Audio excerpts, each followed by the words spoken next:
उन 8 यज्ञों में मैंने पहली बार भविष्यवाणी की थी। आप सत्य को जानते थे, मैं चमत्कारों को दिखा करके अपना महिमा मंडल कभी नहीं कराता। मैं एकांत साधनाओं में रत रहता हूं। मैं चाहता हूं मेरे शिष्यों का सम्मान बढ़े, मगर सत्य की रक्षा के लिए, सत्य की तरफ सत्य को बढ़ाने के लिए खुला हुआ मंच देता हूं, जहां आओ देखो। तुम किसी की यात्रा नहीं देख सकते तो अपने गुरु की यात्रा देखो। बचपन से लेकर के एक किसान परिवार में जन्म लेकर के सामान्य सा जीवन जीता हूं। मैंने भी वही जीवन वैसा जिया है, किसी कामना से मां की आराधना नहीं की। मगर उन 8 यज्ञों में पहले भी एक भविष्यवाणी जो की गई थी कि मेरे 8 यज्ञ अलग अलग स्थानों प्रांतों में होंगे, अलग अलग क्षेत्रों में होंगे। मगर मेरे किसी यज्ञ में अगर बरसात न हो तो मान लेना मेरे पास उस सत्य यज्ञ की करने की सामर्थ्य नहीं है। मैं पुनः एकांत स्थान पर चला जाऊंगा और तब तक पुनः साधना करूंगा जब तक उस सत्य को हासिल नहीं कर लूंगा।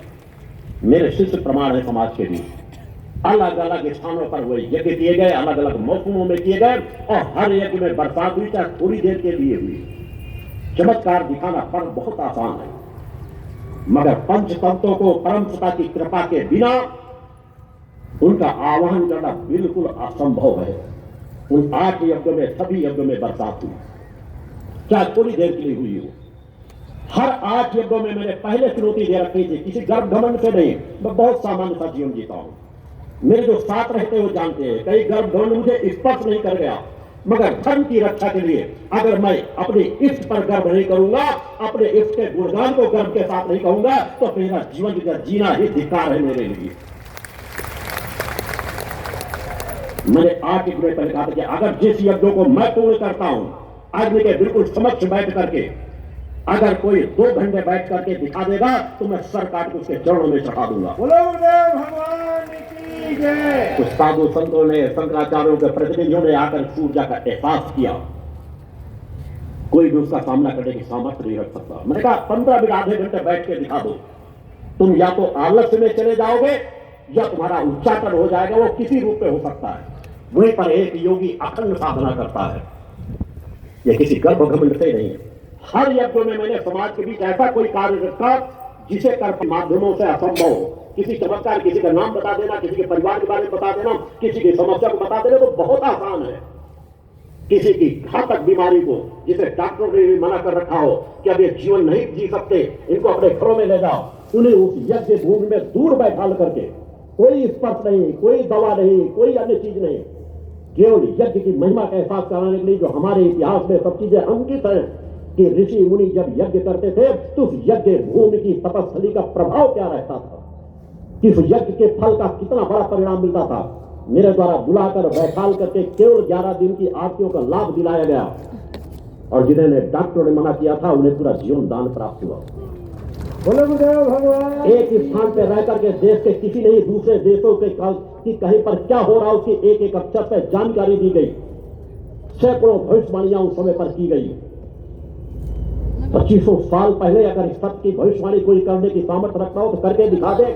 जब मैंने कहा था जो कोरोना महामारी आई थी कि इतने सालों के बाद एक ऐसी महामारी आएगी जिससे पूरा विश्व तहस होगा और करोड़ों लोग मारे जाएंगे, ये भविष्यवाणी आज भी आप सुन सकते हैं। महामारी आएगी और युद्धों की श्रृंखला प्रारंभ होगी, जो विश्व युद्ध का एक नया स्वरूप होगा जिसमें पूरा विश्व किसी न किसी रूप से ग्रसित होगा। इस तरह की अनगिनत भविष्यवाणियां पड़ी हुई है। मैंने कहा मुझे किसी के तीनों कालों में, भूत भविष्य वर्तमान, मेरे लिए बताना कोई भी असंभव नहीं है।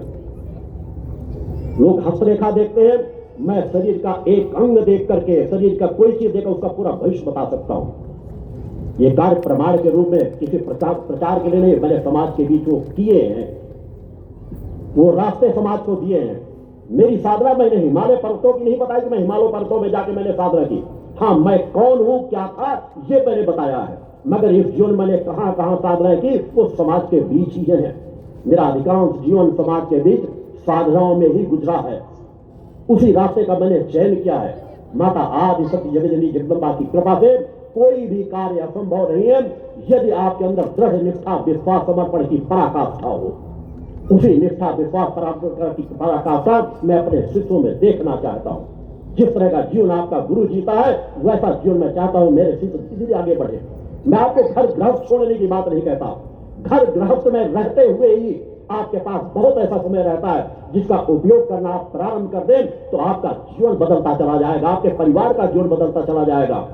केवल आप सही विचारधारा को लेकर के चलना शुरू कर दो। समाज में जातिता, छुआछूत, ऊंच नीच से ऊपर उठ जाओ, उस परम सत्ता की आराधना करो। तो परम सत्ता का ही पूरा जग है और इस जग से भी हमें एक समान स्नेह प्रेम करना चाहिए, न कि भेदभाव किसी रूप से करना चाहिए। उस विचारधारा को लेकर जब आप साधना पथ पर चलोगे तो आपको शक्तियां धीरे धीरे हासिल होती चली जाती हैं। इच्छा शक्ति अपने अंदर पैदा करो, कुछ तो प्रेरणा अपने अंदर पैदा करो। एक दिन में कुछ भी कार्य संभव नहीं रहता। प्रयास करोगे, अपने अंदर वो इच्छा शक्ति पैदा करोगे तो धीरे धीरे आपको चेतना का संचार होगा। माता आदि शक्ति जगदम्बा जगदम्बा की कृपा आपको धीरे धीरे करके प्राप्त होनी प्रारंभ हो जाएगी। वो इच्छा शक्ति अपने अंदर पैदा करने के लिए आपको प्रयास करना पड़ेगा। उसलिए सरल से सरल साधना के क्रम बताए गए हैं। दुर्गा चालीसा का सहज क्रम दिया गया है। दुर्गा चालीसा की एक एक पंक्तियों का स्मरण करते हुए पाठ करके देखिए, आपके कल्याण के लिए उस दिव्य धाम पर, सिद्धार्थ धाम पर, जिसके धर्मधुरी के उस स्थान पर माँ का अखंड गुणगान दुर्गा चालीसा का अखंड चल रहा है पिछले 28 सालों से, केवल मानवता के कल्याण के लिए, समाज के कल्याण के लिए, विश्व के कल्याण के लिए। उस स्थान से अपने आप को जोड़ करके आप अपने घरों में एक भी दुर्गा चालीसा का पाठ करोगे तो आपको अपने दुर्गा चालीसा के पाठ का भी लाभ प्राप्त होगा और उस परम धाम दिव्य धाम की ऊर्जा का भी लाभ प्राप्त होगा, जहां नित्य प्रति मेरी एकांत की साधना चल रही है और मां की ऊर्जा से वह स्थान परिपूर्ण है। आपको सहज चेतना मंत्र दिया गया, त्रिशक्ति महामंत्र दिया गया, जो साधना से जुड़ी छोटी पूजन वाली पुस्तक उसमें सब कुछ दिया हुआ है। आपको गुरुवार का सहज व्रत बताया गया कि गुरुवार का व्रत रहने में सभी शक्तियों का फल प्राप्त हो जाता है। गुरुवार का व्रत केवल गुरु के लिए नहीं होता, सभी देवी देवताओं की साधना आराधना का फल गुरुवार के व्रत में प्राप्त हो जाता है। आप कोई दूसरा व्रत न रहो तो गुरुवार के व्रत में फल प्राप्त हो जाएगा। उसके बारे में विस्तार से साधना से पुस्तक में संक्षिप्त रूप से दिया गया है। सरल से सरल क्रम आपको बताए गए हैं कि गुरुवार का व्रत रखो, नशा मुक्त अपना जीवन जियो, नित्य घर में किस तरह से आपको साधना करना है। सरल से सरल क्रम, कृष्ण पक्षी अष्टमी को, जिस दिन मैं आपके कल्याण के लिए, समाज कल्याण के लिए पूरे दिन साधना रत रहता हूं, यज्ञ के क्रम में रहता हूं, जो केवल समाज कल्याण को समर्पित रहता है।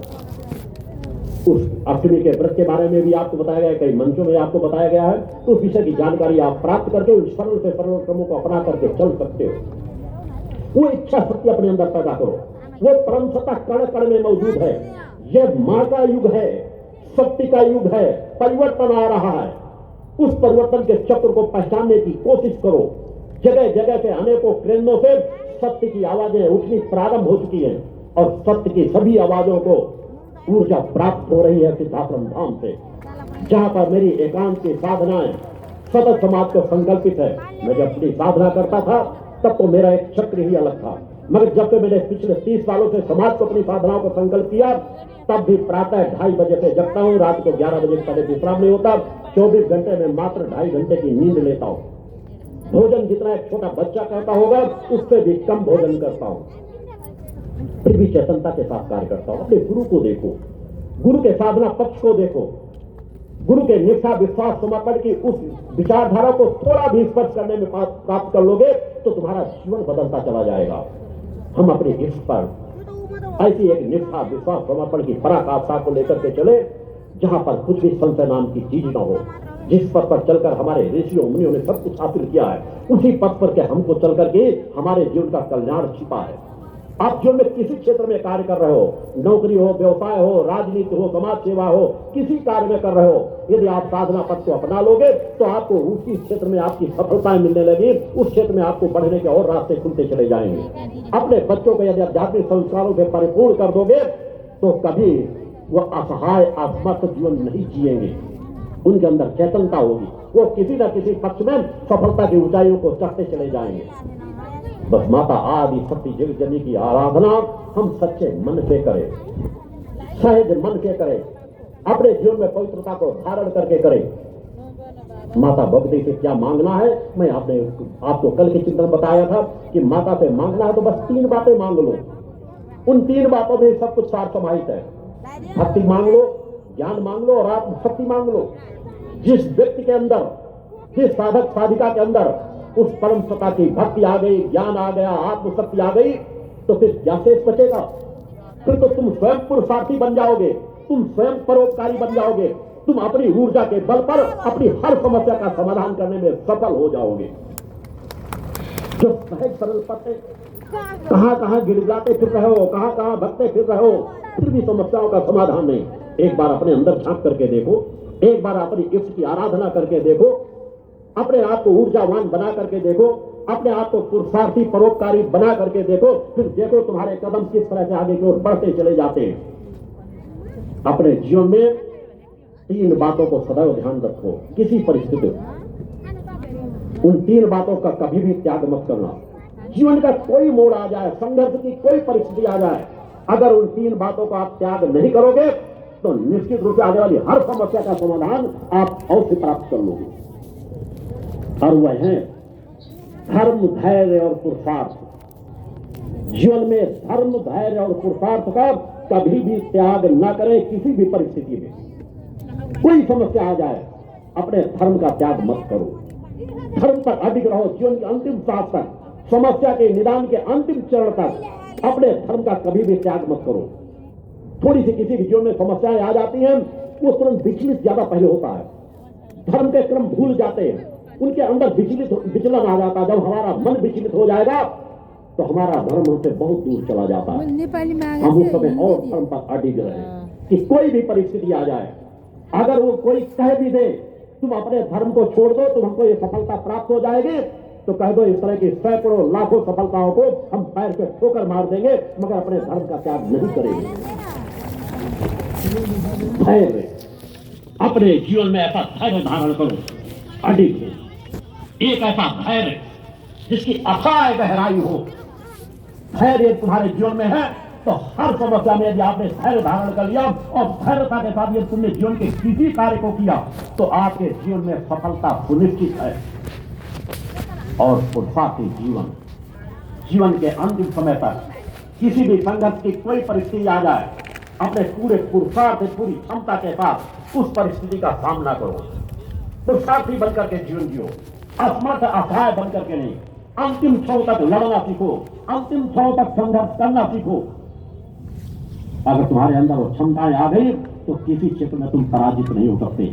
अरे तुम परम सत्ता की आराधना करने वाले आराधक को, शक्ति साधक को, शक्ति साधकाएं हो, जिसके अंदर दया, ममता, प्रेम, करुणा, वात्सल्य है और साहस और पराक्रम की पराकाष्ठा है कि जब देवी देवताओं को भी आवश्यकता पड़ती है तो उसी परम सत्ता का स्मरण करते हैं। और परम सत्ता की कृपा से हर काल में असंभव को संभव करके दिखाया उस परम सत्ता ने। हमारे अंदर शांति भी हो, दया, ममता, प्रेम, करुणा, वात्सल्य हो, साहस और पराक्रम की पराकाष्ठा हो कि जीवन की हर समस्या को हम समाधान कर सके। अनीत अन्याय अधर्म के सामने कभी घुटने न टेके, अपनी ताकत का कभी दुरुपयोग न करे, हिंसक प्रवृत्ति हमारे अंदर कभी स्थापित न हो सके। रचनात्मक प्रवृत्ति हो, चेतनात्मक प्रवृत्ति हो, रचनात्मक क्षमता हो, हम रक्षा और सुरक्षा करने में सामर्थ्यवान हो। हम किसी की हिंसा न करें, मगर जहां जरूरत पड़ जाए रक्षा और सुरक्षा की, अपनी शक्तियों का जहां सामना करने की आवश्यकता पड़ जाए तो कभी पीछे पग मत हटाओ, दृढ़ता के सामने सामना करो। शक्ति तुम्हारे साथ होगी, तुम हर समस्या का समाधान करने में सफल हो जाओगे। वो इच्छा शक्ति अपने अंदर पैदा करो। अतः धर्म, धैर्य, पुरुषार्थ सदा स्मरण रखो, नित्य प्रति स्मरण रखो। नित्य प्रति ध्यान रखोगे तो हर परिस्थिति में तुम्हें ध्यान रहेगा कि ना तो मुझे अपने धर्म का त्याग करना है, ना धैर्य का त्याग करना है और ना पुरुषार्थ का त्याग करना है। आलसी अकर्मण होकर के मुझे जीवन नहीं जीना, पुरुषार्थों का जीवन जीना। स्वयं की क्षमताओं को जानने का प्रयास करो। सामर्थ्य का सदुपयोग किस कार्य के लिए करना चाहिए? सामर्थ्य सदा परमार्थ के लिए होती। तुम अपनी सामर्थ्य का उपयोग परमार्थ में करना प्रारंभ कर दो, फिर देखो तुम्हारा जीवन किस तरह बदलता चला जाता है। जब सामर्थ्य को तुम सजोकर अपने अंदर रख लेना चाहते हो तो फिर तुम्हारे वो स्रोत भी बंद होने शुरू हो जाते हैं। परम सत्ता से तुम सब कुछ प्राप्त करना चाहते हो, मगर तुम्हारे अंदर की सामर्थ्य अगर है तो सामर्थ्य को परमार्थ में लगाना प्रारंभ कर दो। देखो तो तुम्हारी सामर्थ्य और बढ़ती चली जाएगी, वो सामर्थ्य कभी रुकेगी नहीं। अतः सामर्थ्य को परमार्थ में लगाओ, नशा मुक्त जीवन जियो। युवाओं को, अपने बच्चों को बचाने के लिए अपनी पूरी क्षमता लगा दो। पिछले 25-30 सालों में समाज बहुत बुरी तरह से पतन के मार्ग में चलता चला जा रहा है। नास्तिकता बढ़ती चली जा रही है, हम यदि आगे आने वाली पीढ़ी को बचाने में सफल ना हो सके, युवाओं को बचाने में सफल ना हो सके, तो पूरा समाज बर्बादी के रास्ते में चला जाएगा। युवा हमारी पूंजी है, छोटे छोटे बच्चे हमारी पूंजी हैं। उन्हें संस्कारों से परिपूर्ण करो, चेतना से परिपूर्ण करो, धर्म अध्यात्म से परिपूर्ण हो, अपने राष्ट्र के लिए जीवन न्यौछावर करने की भावना रखने वाले हो, अपने धर्म के लिए जीवन न्यौछावर करने की भावना रखने वाले हो, समाज सेवा के लिए अपने जीवन को न्यौछावर करने की भावना रखने वाले हो। धर्म की रक्षा का तात्पर्य नहीं हम किसी दूसरे धर्म का अनादर कर रहे हो या दूसरे धर्म का शोषण कर रहे हो। हमारा सनातन धर्म ये सिखाता है कि हम अपने धर्म की रक्षा करें और दूसरे धर्मों का भी सम्मान करें, वो कोई भी धर्म हो। सभी धर्मों का सम्मान करें, जरूरत पड़ जाए तो उनके भी धर्म की रक्षा करने के लिए हम अपनी सामर्थ्य को लगा दें, मगर हिंसा का समर्थन नहीं। किसी धर्म के द्वारा अगर हिंसक प्रत्यय अपनाई जाती है, हिंसा अपनाया जाता है, धर्म को हिंसा का स्वरूप देते हैं, तो उसका डट करके विरोध करो। कोई भी धर्म हो, चाहे अपना स्वधर्म हो, चाहे दूसरे का धर्म हो, और अपनी सामर्थ्य को हमें किसी दूसरे पर विजय नहीं प्राप्त करना। एक बार इच्छा शक्ति पैदा कर लो, हमें विजेता बनना है। किसके ऊपर? अपने स्वयं के ऊपर। स्वयं के विजेता बनो, अपनी शक्ति सामर्थ्य को लगा दो कि हम स्वयं के विजेता बन सके, स्वयं अपने विकारों को जीत सकें, अपनी इंद्रियों को हम अपने वशीभूत कर सकें। हमारी इच्छा के विरुद्ध हमारी इंद्रिया न कोई कार्य न कर सके, हम इंद्रियों को स्थिर कर लें, इंद्रिया हमारे बस में आ जाएं, तभी हम अपने आप को विजेता कह सकते हैं। उस विजेता बनने का प्रयास करो कि नित्य पर शुद्ध सात्विक आहार करके, मां की आराधना करके, सत्य पथ पर चल करके, परोपकार के पथ पर चल करके अपने अवगुणों से लड़ना सीखो। दूसरे से लड़ना तुम बहुत सीखते हो, दूसरे से छोटी छोटी बातों में लड़ने के लिए एकदम असंतुलन आ जाता है, क्रोध आवेश से आप भर जाते हो, अनित अन्याय अधर्म के रास्ते को अपना लेते हो। मगर अपने स्वधर्म की रक्षा के लिए, अपने आप के अवगुणों से लड़ने के लिए अपने दिन रात के सामर्थ्य लगाने का प्रयास करो, कार्य करो। यदि तुम स्वयं से लड़ने में सफल हो जाओगे, स्वयं के अवगुणों से लड़ने में सफल हो जाओगे, अपने आप को अवगुणों से मुक्त करने में सफल हो जाओगे, तो आपका जीवन सहज भाव से बदलता चला जाएगा, सहज भाव से परिवर्तन आता चला जाएगा। अतः मां की साधना आराधना अगर करना है तो अपने जीवनों पर, अपने अवगुणों पर विजय प्राप्त करो। नित्य प्रयास करो कि हमें दूसरों से लड़ने की अपेक्षा अपने आप से लड़ना है। नित्य परम सत्ता की आराधना सत्य करते हुए आराधना प्रार्थना में बहुत बड़ी अलौकिक शक्ति होती है। जब हम नित्य प्रार्थना करते हैं, साधना करते हैं, आराधना करते हैं, तो हमारे अंदर सहज भाव से सतोगुणी प्रवृत्ति प्राप्त होती है। सतोगुणी कोशिका हमारी जागृत होना शुरू हो जाती है। हमारे अंदर एक अलौकिक प्रकार का परिवर्तन आता है, जिस परिवर्तन के माध्यम से हम उस परम सत्ता की कृपा भी प्राप्त करते हैं, अपने अवगुणों को जीतने में भी सफल हो जाते हैं। अतः प्रार्थना करना सीखो, अपनी इष्ट की आराधना करना सीखो, नित्य पीड़ित कुछ समय अपना दो। जीवन के दूसरे कार्य हो पाए या ना हो पाए, मगर नित्य की साधना आपसे न छूटने पाए। अगर तुम अन्न का बीमार भी हो, अगर अन्न का एक दाना भी प्राप्त करते हो, तो तुम्हारा संकल्प होना चाहिए कि मैं अपनी नित्य की साधना नहीं छोड़ूंगा। आपका गुरु हर पर अपनी साक्षी रहता है कि जिस तरह के साधनात्मक जीवन को जिया है, आज अगर 45 से 50 वर्षों के बीच का आंकलन करके आपको बता दूं, तो एक दिन ऐसा नहीं गया, ऐसा नहीं कि इस बीच में कभी मैं अस्वस्थ ना हुआ रहूंगा या कभी कई दिन के परिश्रम, कई दिन की साधनाओं से कभी परेशानियां नहीं आई होंगी, मगर एक दिन की भी साधना का त्याग मैंने नहीं किया। मेरी नित्य की साधना सूर्योदय से पहले हो जाती है। 2:30 बजे प्रातः जगता हूं। आपसे तो कहता हूं आप सूर्योदय पहले जगना शुरू करो, प्रकृति के नियमों के अनुसार अपने आप को ढालना सीखो। इसी को धर्म कहते हैं। धर्म को धारण करना सीखो। धर्म को पढ़ने सुनने से, उसका गुणगान करने से आपका हित नहीं होगा। आपका हित उससे होगा कि आपको क्या करना है, उस पथ पर जब आप चलना शुरू करोगे, अपने विकारों से, अपने अवगुणों से अपने आप को नशा मुक्त करके, शुद्ध सात्विक आहार लेकर के नित्य साधना में बैठो। उससे आपको उतनी ऊर्जा प्राप्त होगी जितना ऊर्जा आपको अन्न नहीं देता, जितना ऊर्जा आप भोजन करके नहीं प्राप्त करते हो। आपका गुरु इसकी भी साक्षी है। 40-45 वर्षों से शिष्य परिवार मेरा साथ में है। मेरी नित्य की साधना कम से कम आहार में अपने शरीर को ज्यादा चेतन बना करके रखता हूँ। मात्र 2.5 से 3 घंटे नींद ली जाती है कि समाज का कल्याण हो सके, समाज को सत्य का एहसास कराया जा सके। वो पूरी यात्रा उन्होंने यज्ञों के माध्यम से, अन्य माध्यम से आज समाज इसीलिए उस परम पवित्र धाम पे अगर जाता है थोड़ी देर भी प्रार्थना करता है जहां करोड़ों लोगों को नशा मुक्त किया जा रहा है। कोई व्यक्ति आता है जो नशा मुक्त किसी दूसरे क्षेत्र में नहीं कर पाते, बड़े बड़े कैंपों में महीनों महीनों रखते हैं, वहां आते हैं और मात्र मुझसे मिलते हैं। जो उस भवन पर सख्त नीतियों के जहां स्थापना है वहां जाकर के जहां खंड गुणगान चल रहा है थोड़ी देर जाके बैठते हैं और नशा मुक्त होने का संकल्प करते हैं। लोग अपने एक बेटे को सही रास्ते नहीं चला पाते और वहां ग्रुप आता है, कोई उनके साथ नहीं आता। लोग अपने परिवार के एक व्यक्ति का नशा नहीं छुड़ा पाते और जब उनसे पूछा जाता है आप यहाँ किस लिए आए हो, बस गुरुदेव जी के पास अपना नशा छोड़ने आए। आते और वो नशा छोड़ कर ले जाते हैं। माँ का केवल प्रसाद और शक्ति जल दिया जाता है जो निःशुल्क यहाँ से भी आपको प्राप्त हो रहा है। उस शक्ति जल में माँ का आशीर्वाद छिपा हुआ है। यज्ञों के समय उस शक्ति जल को तैयार किया जाता है जो निःशुल्क समाज में वितरित किया जाता है कि विषम परिस्थितियों में भी आप शक्ति जल का पान करोगे, माँ का ध्यान करोगे तो आपको विषम से विषम परिस्थितियों में भी उससे लाभ प्राप्त होगा। नशा मुक्त समाज की बड़ी बड़ी दवाइयां जहां दी जाती, किसी दवा की आवश्यकता नहीं। आप किसी भी व्यक्ति को जो नशा करता है उस परम धाम पे लेकर के आए और वो निश्चित रूप से नशा मुक्त होकर के जाएगा। वो इच्छा शक्ति अपने अंदर पैदा ऊंच नीच जाति भेद से ऊपर उठो, वही सच्ची मसीह भक्ति है। नीत प्रेम परमार्थ और स्वार्थ उसके बाद आपका जुड़ा होना चाहिए। आप नीतिमान हो, समाज को प्रीत करने वाले हो, परमात्मा की पराकाष्ठ हो, तब तुम दूसरों के बारे में सोचना शुरू कर दोगे, आपका स्वभाव पे जुटता चला जाएगा। उस वक्त की अपने अंदर इच्छा पैदा करो। माता आदि शक्ति जगदम्बा की कृपा से कुछ भी कार्य असंभव नहीं है। असंभव को संभव करने वाली वो परम माता आदि शक्ति जगदम्बा जिन्हें देवादि देव भी मां कहकर के पुकारते हैं, उस परम सत्ता की आराधना करके देखो। बस निश्चल मन से करो, पुरुषार्थी परोपकारी जीवन जियो। सरल से सरल जो साधना आपको बताई गई उस साधना को करो, फिर देखो सहज भाव में तुम्हारे जीवन में परिवर्तन किस प्रकार से आता है। उस रास्ते को देखो, उस परम धाम पे आकर के देखो कि जहां से जो कह दिया गया वह हो करके रहता है। एक नहीं मेरी सैकड़ों हुई है जो 10-10, 15-15 साल पहले की गई। जिस स्थान से लोग असंभव से असंभव कार्य में लाभ दिया गया वहां से प्राप्त होता है। वही ऊर्जा में उस स्थान के कण को चैतन्य करने के लिए दे रहा हूं कि उस स्थान कण चैतन्य हो सके और उस स्थान से विश्व का कल्याण हो सके।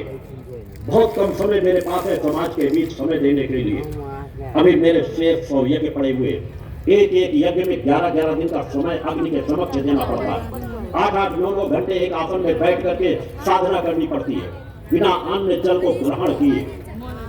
मेरा अधिकांश समय अग्नि के समक्ष गुजरना है, क्योंकि जिस यज्ञों का एहसास मैंने समाज को कराया है, जिन यज्ञों को मैंने उस परम सत्ता की आराधना भक्ति में करके उस परम सत्ता से एकाकार किया, उन्हीं यज्ञों का संकल्प परम सत्ता के चरणों में मैंने लिया था कि वही सभी यज्ञ 108 यज्ञों के माध्यम से समाज कल्याण को समर्पित करूंगा और उन यज्ञों के शेष 100 यज्ञ करने, उन एक एक यज्ञों की ऊर्जा पूरे समाज की दिशा को बदलता चला जाएगा।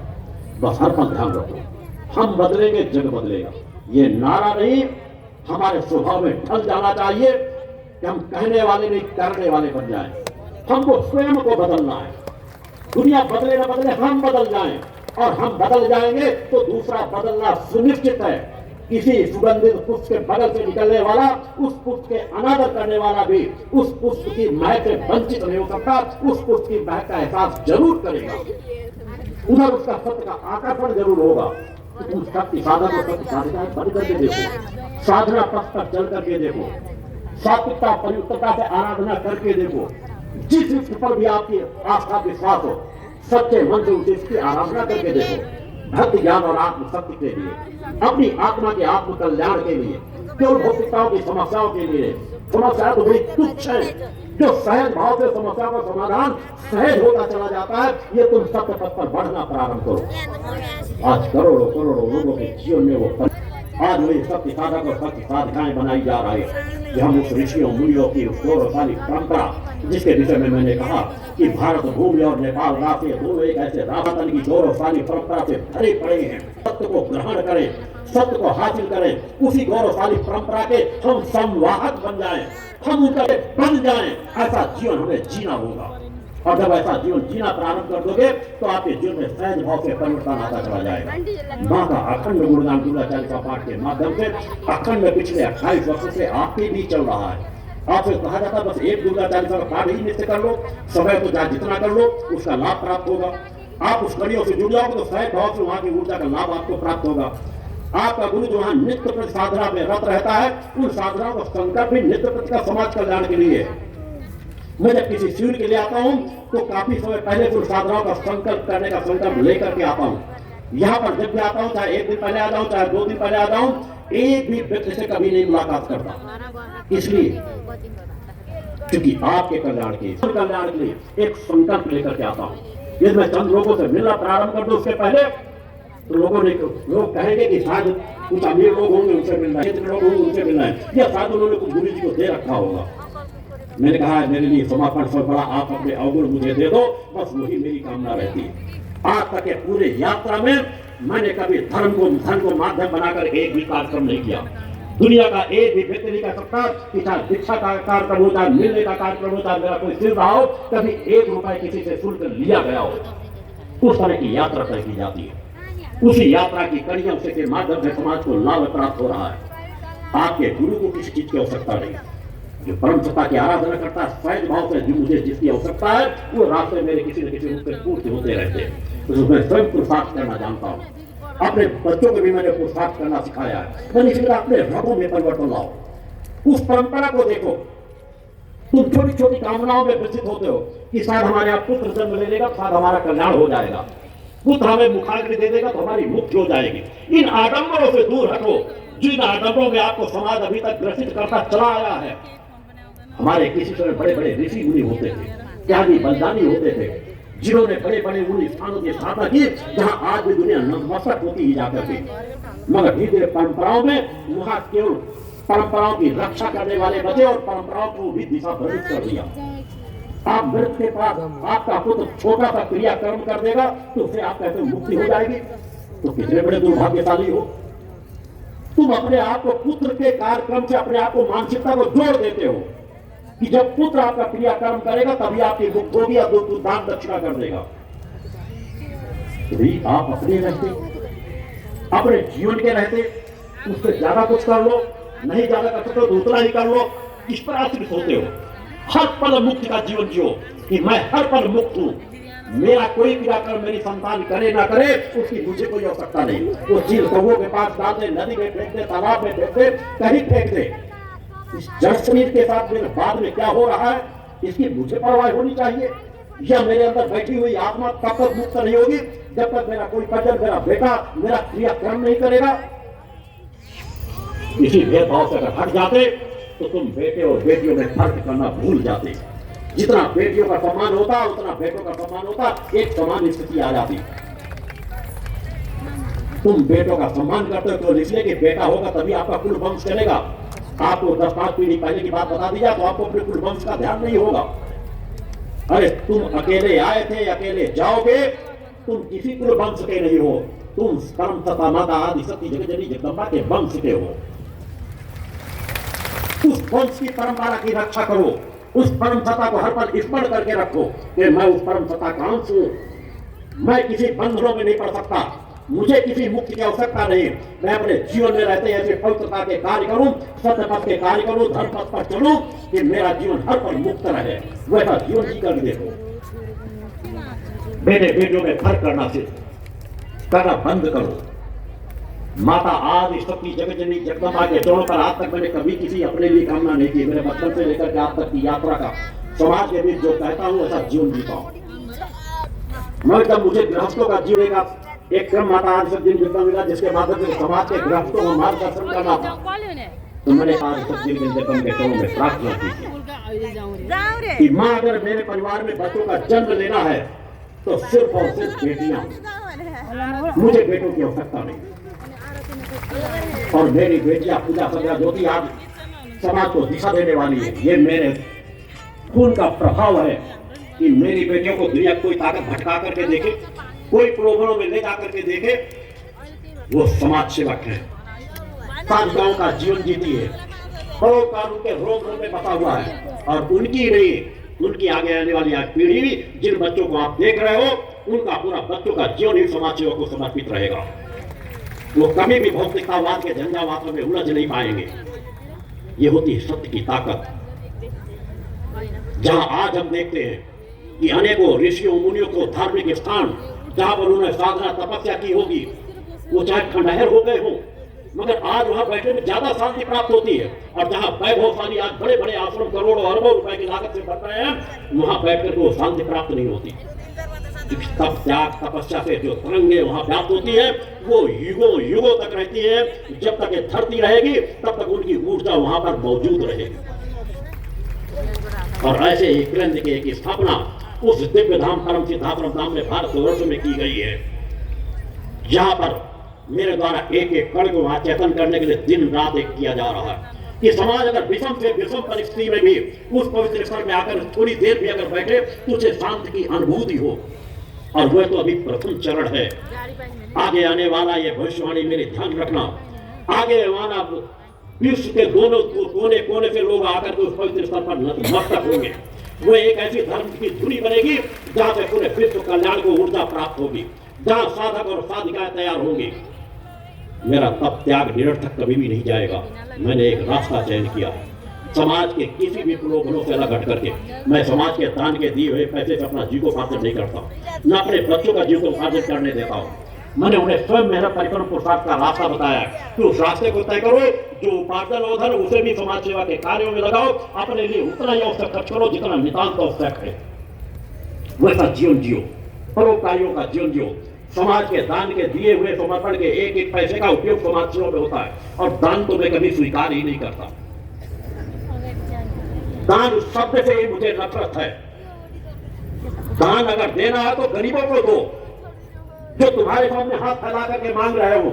आपका गुरुकुल आपको देने के लिए आता है। मैं दान नहीं समर्पण ही स्वीकार करता हूं, वो भी समाज सेवा के लिए, जिसके अंदर समर्पण की भावना हो कि मेरे धन को उपार्जित धन भी समाज सेवा के कार्य में लग जाए, तो तीनों धाराएं जो समाज कल्याण के लिए चल रही है उसमें बढ़ करके आप आगे आ सकते हो। मुझे आपके किसी धन की जरूरत नहीं, गुरु तो देने वाला होता है। गुरु आपके अवगुणों को दान के रूप में लेता है कि अगर दे सको तो मैं अवगुण जरूर मांगता हूं, क्योंकि अवगुणों की मुझे आवश्यकता है। तुम्हारे अवगुण मेरे पास आएंगे तो अवगुणों को परम सत्ता की कृपा से नष्ट होते चले जाएंगे और मेरा कार्य सफल हो जाएगा। समाज के अवगुणों को दूर करने के लिए मेरी नित्य की साधनाएं चल रही हैं। जब अपने लिए स्वयं साधना करता था तो शायद कोई कमी रह जाती हो, मगर जब आपके लिए साधना करता हूं तो आलस जड़ता निराशा स्पर्श नहीं कर जाती। मां की कृपा का एहसास करके देखो, तुम गरीबों के दुख दर्द को एहसास करके देखो, ये परम सत्ता की रचना है। लोग किस तरह का दीनहीन का जीवन जीते, एक एक समय का भोजन नहीं कर पाते, बच्चों को कपड़े नहीं पहना पाते, गर्मियों में जूते नहीं पहना पाते, वो एक छोटी सी झोपड़ी नहीं बना पाते, और हम वैभवशाली जीवन जिए। धिक्कार है हमें। अतः अपनी सामर्थ्य का परमात्मा में हर पल उपयोग करो। मैं नहीं कहता अपने घर को लुटा दो, मगर कुछ अंश तो समाज सेवा में लगाओ, कुछ तो परोपकार में लगाओ, कुछ को तो किसी बच्चों की शिक्षा में लगाओ, कुछ तो गरीबों की मदद में लगाओ। आज अज्ञानता की चरम सीमाओं में समाज इतना ग्रसित हो चुका है कि बड़े बड़े वैभवशाली जो धार्मिक स्थान बने हुए हैं, जहां पर 1 रुपए की आवश्यकता नहीं है, वहां करोड़ों करोड़ों का दान दिया जा रहा है और फैल रहा है भ्रष्टाचार। बैंकों में पड़ा हुआ है, धन के अंबार लगे हुए हैं, गुप्त तहखाने बना करके रखे जाते हैं, उनमें भर भर कर रखा जाता है। इतना बड़ा अनीति अन्याय धर्म वहां के सेवक कर रहे हैं। लोग मर रहे हो, भूखे तड़प रहे हो, गरीबी का जीवन जी रहे हो, और भगवान के तहखाने भरे पड़े हो, और वहां करोड़ों करोड़ बेवकूफ जाकर के धन संपदा करोड़ों करोड़ रुपए चढ़ा रहे हैं। धन वही ध्यान देना चाहिए जहां लग रहा हो धन का सदुपयोग हो रहा हो। अतः धन का समर्पण बड़े विवेक से करो कि हमें कहां अपने पैसे को लगाना चाहिए, कहां पर नहीं लगाना चाहिए। केवल आंख मूंद करके नहीं, या न्यूज चैनल सुने कि वहां करोड़ों रुपए जाके किसी ने चढ़ा दिया, करोड़ों का छत्र चढ़ा दिया, तो आपको लगता है कि हम भी उसी तरह कार्य करते रहे। धर्म क्षेत्र में किसी भी नशा करने वाले व्यक्ति को, कोई साधु संत सन्यासी हो, यदि वह नशा करने वाला है तो उसको कभी भी 1 रुपए का दान मत दो। कुछ जितना आपको डराए धमकाए वो आपका कुछ ही तो नहीं कर सकता। दान कहां देना चाहिए, समर्पण कहां करना चाहिए, उसको आपको एहसास होना चाहिए। समाज के दुख दर्द को समझो, तुम्हारे अंदर वो व्यथा आएगी, तुम्हारे अंदर वो तड़प आएगी। आपका गुरु उसी तड़प को लेकर के जीवन जीता है। इसलिए मुझे ना तो आलस से लगता है, ना जड़ता लगती है। मेरी थाली में मेरे परिजन बैठे हुए, मेरी धर्मपत्नी बैठी हुई है। अगर किसी दिन थाली में 2-3 सब्जियां बना करके रख दी जाती हैं तो मेरी भूख मर जाती है। मुझे सादा भोजन पसंद है, कम से कम भोजन पसंद है। मात्र कई कई दिनों तो मात्र 2 वो छोटी रोटियां खाता हूं जिनको 1 कौर में आप खा सकते हैं, 1 रोटी को, और थोड़ा सा स्वल्पाहार सुबह प्रातः लेता हूं। अधिकांश समय तो व्रत अनुष्ठानों में मेरा गुजरता है। यम नियमों का कब पालन करोगे? केवल नाम के लिए, सुनने के लिए? हमारा वैसा जीवन होना चाहिए। हमारे घर में, हमारे कक्ष में कितनी जरूरत है। सोने के लिए जो बिस्तर चाहिए, साधारण से छोटे संसाधन चाहिए, मगर व्यक्ति बाहर बाजारों से ला ला करके दुनिया भर का कचरा अपने घरों में इकट्ठा करता चला जाता है, जिसकी इसकी जीवन में आवश्यकता न हो। मैंने कहा इसलिए इच्छाओं के पीछे मत भागो, नहीं कभी शांति नहीं मिलेगी। आवश्यकताओं की पूर्ति करो, विवेक से सोचो कि तुम्हें तुम्हारे जीवन में कितनी आवश्यकताएं हैं, तुम्हारे बच्चों को कितनी आवश्यकताएं हैं। आवश्यकताओं की पूर्ति करोगे, तुम्हारा जीवन धीरे धीरे करके तर्क से भरता चला जाएगा। इच्छाओं के पीछे भागना प्रारंभ करोगे तो आज तक इस धरती पर एक भी मानव ऐसा नहीं पैदा हुआ जो अपनी समस्त इच्छाओं की पूर्ति कर सका हो। मगर साधना पथ पर चल करके हमारे ऋषि मुनि सभी इच्छाओं से पार चले जाते हैं, त्याग बलिदान की पराकाष्ठा का जीवन जीते हैं। वैसा जीवन जीना प्रारंभ करो। ये छोटी छोटी वो बातें हैं जिनको तुम जीवन में धारण कर लोगे तो तुम्हारा मन शांत रहने लगेगा। तुम जब पूजन में बैठोगे, निर्मल मन से परम सत्ता की आराधना करोगे और तुम्हें लगेगा इस धरती का सबसे बड़ा रिश्ता गुरु सत्ता और परम सत्ता माता भगवती से है मेरा। उस परम सत्ता के जब एक दुनिया का सबसे बड़े रिश्ते की भावना को लेकर के पूजन स्थल में बैठोगे तो आलस, जड़ता, निराशा, हताशा आपसे दूर चली जाएगी। आप किसी अपने प्रेमी से मिलते हो, किसी से बात करते हो तो बात करते आप थकते नहीं हो, उस समय आपको आलस नहीं लगता। रात को 11-12 बजे तक बैठे रहोगे। सामर्थ्य आपके अंदर है, अच्छे व्यक्ति के पास भी है, बुरे व्यक्ति के पास भी है। एक चोर अगर चोरी करने के लिए जाता है, किसी के घर में छेड़खानी करने के लिए जाएगा, गलत कार्य की नियत से जाता है तो पूरी रात जगता है, दूसरे के सोने का इंतजार करता है। चोर को नींद नहीं आती और जाकर के चोरी करके चला जाता है। एक चोर के पास, अनित करने, अधर्म करने के पास वो सामर्थ्य है कि वो आलस का त्याग कर सकता है। तो तुम तो साधक और साधिकाएं हो, तुम अपनी ऐसी प्रीत क्यों नहीं पैदा होती कि जब पूजन कक्ष में बैठे माता आदि शक्ति जगदम्बा जगदम्बा का स्मरण करें, गुरु सत्ता का स्मरण करें, हमारी प्रीत की इतनी प्रगाढ़ता हो कि लगे कि हम आसन से न उठे। यही हमारा अपना रिश्ता है, यही स्थल हमारी ऊर्जा का केंद्र है। अतः अपने घर के पूजन केंद्र को आस्था विश्वास की पराकाष्ठा पर लेकर हर पल रखो। जब भी पूजन में बैठो मन मस्तिष्क को एकाग्र करो कि जीवन ये क्षण माता आदि शक्ति जगदम्बा की गुरु की कृपा से मुझे क्षण मुझे प्राप्त हुए हैं, ये क्षण मेरी अपनी सबसे महत्वपूर्ण पूंजी है। देखो आपका मन कैसे एकाग्र नहीं होता। और जब भक्ति की भावना लेकर के आप मंत्र जाप करते हो तो वही मंत्र कई गुना ज्यादा आपको फलीभूत हो जाते हैं। एक एक बूंद भरते भरते धीरे धीरे एक दिन घट भर जाता है। वैसा जी करके देखो, नित्य की साधना का आनंद लेकर के देखो, आपके जीवन में सहज भाव से बहुत बड़ा परिवर्तन आता चला जाएगा। वो इच्छा शक्ति अपने अंदर होनी चाहिए। अच्छाइयों को भरना शुरू करो, बुराइयां तो अपने आप दूर चली जाएंगी। बुराइयों को भगाने के लिए कुछ करने की जरूरत नहीं है। अच्छाइयों को अंदर भरना शुरू कर दो, बुराइयां धीरे धीरे दूर होती चली जाएंगी। क्योंकि तुम्हारे अंदर का घट ऐसा परम सत्ता ने बना रखा है कि उसमें या तो अच्छाई रहेगी या तो बुराई रहेगी। अच्छाई दूर भगा दोगे तो बुराई भर जाएगी, अच्छाइयों का प्रवेश करा दोगे तो बुराई अपने आप दूर भग जाएगी। क्योंकि वास्तविकता में बुराई का कोई अस्तित्व है ही नहीं, अंधकार का कोई अस्तित्व है ही नहीं। अंधकार आज तक प्रकाश से कभी जीत नहीं सका, असत्य कभी आज तक सत्य से जीत नहीं सका।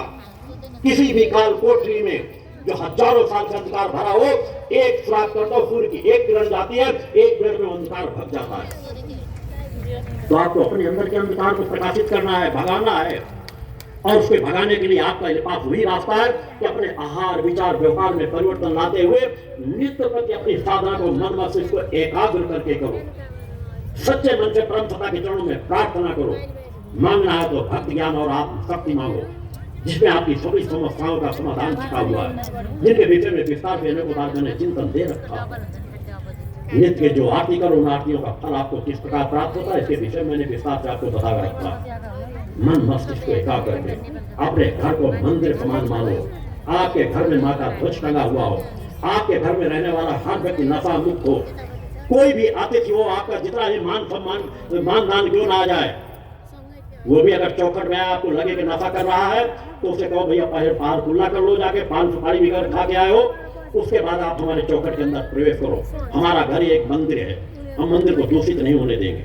सौंफ, लौंग, इलायची, काली मिर्च वगैरह इसको मैंने खाने से किसी ने मना नहीं किया कि मुख की शुद्धता के लिए आप खुद खा सकते हो, दूसरे को भेंट दे सकते हो, मगर पान सुपारी से लेकर के ऊपर के तंबाकू गुटखे से लेकर के ऊपर के कोई नशे करने को बिल्कुल भी सहमति अपने घर में मत दो।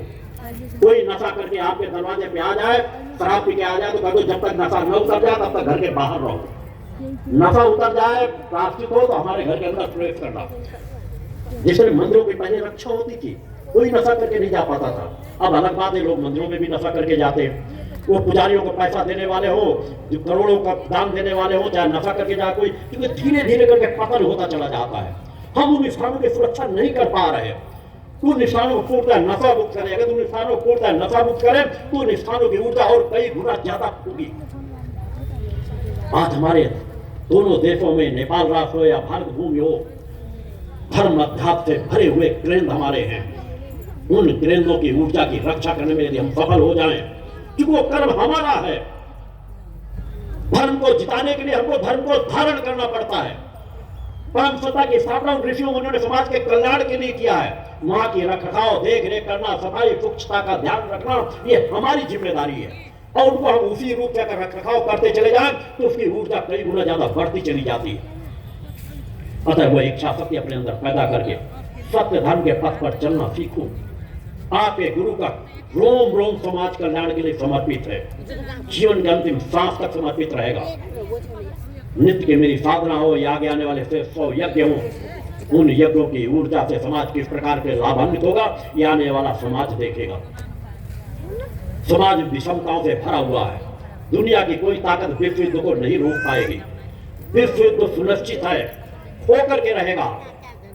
अनेकों देशों के नक्शे बदल जाएंगे, मगर फिर भी भारत भूमि और नेपाल राष्ट्र दो के लिए तो मैं कह सकता हूं उनका गौरव बरकरार रहेगा। भगवान की जय। मेरे प्रति मां के चरण पर मेरी साधना कभी निष्फल नहीं जाएगी, मेरी प्रार्थना कभी निष्फल नहीं जाएगी। मां से मैंने अपने लिए कभी कुछ नहीं मांगा। बचपन से आज तक की यात्रा में यदि किसी दिन एक छोटी सी बात स्पर्श कर जाएगी तो उसके पहले मैं अपने शरीर का त्याग कर देना पसंद करूंगा। मगर मां के चरणों में जब कोई प्रार्थना रखी गई है तो आज तक अस्वीकार भी नहीं हुई। आप ये सब प्रार्थना करना सीखो। प्रार्थना में बहुत बड़ी ताकत होती है। नित्य प्रति अपने आत्म कल्याण के लिए मां के चरण प्रार्थना करो और जन कल्याण के लिए अपने मां के चरण प्रार्थना करो। अपने राष्ट्र के गौरव के लिए प्रार्थना करो। हर देश के नागरिक को अपने राष्ट्र के प्रति कर्तव्य के लिए अपना सर्वस्व न्यौछावर करने की भावना होनी चाहिए। राष्ट्र हमारा सुरक्षित है तो हमारा धर्म सुरक्षित है। राष्ट्र सुरक्षित नहीं रहेगा तो हमारा धर्म सुरक्षित नहीं रहेगा, और हमारा धर्म सुरक्षित है तभी हम मानवता की सेवा कर सकते हैं। अगर तीनों कड़ियों को एक समान जोड़ करके देखो, किसी देश के नागरिक हो, नेपाल राष्ट्र के हो या मेरे भारत भूमि से आए हुए भक्त हो, सभी को कहता हूं अपने राष्ट्र की कभी भी 1 रुपए की क्षति मत होने दो। कोई ऐसा आंदोलन मत करो जिससे आपकी अपनी राष्ट्र की क्षति हो। राष्ट्र सम्मान बढ़े, इसके लिए जरूरत पड़े तो अपने प्राणों को भी न्यौछावर करने से पीछे मत करो। वैसी भावना लेकर के जियो। राष्ट्र की रक्षा करने की जो सबसे बड़ा अवगुण समाज में है, हमें हो सकता है अपने जीवन बलिदान करने का मौका मिले ना मिले, आपको बलिदान देने का मौका मिले ना मिले, मगर आपके पास ये मौका तो है कि अपने राष्ट्र के नागरिकों को, भटकते हुए नागरिकों को सही राह दिखा सको। यदि उन्हें राह नहीं दिखा सकोगे तो राष्ट्र की रक्षा होगी कैसे? यदि हमारा युवा वर्ग नशे का शिकार हो जाएगा, चरित्रहीन बन जाएगा, अपराधी बन जाएगा, तो हमारे राष्ट्र की रक्षा कैसे होगी? राष्ट्र हमारा कैसे गौरवशाली परंपरा को लेकर आगे बढ़ सकेगा? कैसे त्यागियों और बलिदानों का समाज राष्ट्र की रक्षा कर सकेगा? नशे में लिप्त मनुष्य अपने आप की भी रक्षा नहीं कर पाता। इसलिए भारतवर्ष में तो मेरा एक बड़ा व्यापक अभियान चल रहा है। वही नेपाल राष्ट्र में भी मेरे शिष्य सतत लगे हुए, जो हजारों शिष्य नेपाल राष्ट्र के हैं, और आज भी लगभग 600 से 700 लोगों ने गुरु दीक्षा प्राप्त किया है। सभी उसके संकल्प भी उसी दिशा का कराया जाता है। शिक्षा के लिए अपने समाज के सबसे बड़े अवगुण को नशा मुक्ति का अभियान के लिए सब जगह व्यापक रूप से कार्य करो। अब चालो नशे से, मोबाइल के भौर जाल से उन्हें बाहर निकालो। जितना आवश्यक है उतना मोबाइल का उपयोग करें। निरर्थक बच्चों को मोबाइल का उपयोग मत करने दो। उन्हें खेलकूद की ओर बढ़ाओ, उनके अंदर दूसरी क्रियाकलापों में उनको जोड़ो, साधना आराधना में उनको जोड़ो, शिक्षा की ओर उनको प्रेरित करो। अगर किसी भी राष्ट्र का समाज शिक्षित नहीं है तो राष्ट्र पतन में जाएगा ही। अतः शिक्षा की तरफ ध्यान दो। माता पिता के अपने बच्चों के प्रति कर्तव्य क्या है? मैंने 3 कर्तव्य बताए। 3 कर्तव्य के अलावा कोई कर्तव्य माता पिता के नहीं है। बच्चों के स्वास्थ्य की रक्षा करना, उनका स्वास्थ्य अच्छा रहे इसके लिए सजगता से उनके आहार में ध्यान दो, अन्य चीजों में ध्यान दो कि वो स्वस्थ जीवन जिए। इसलिए अपनी सामर्थ्य लगाते रहो।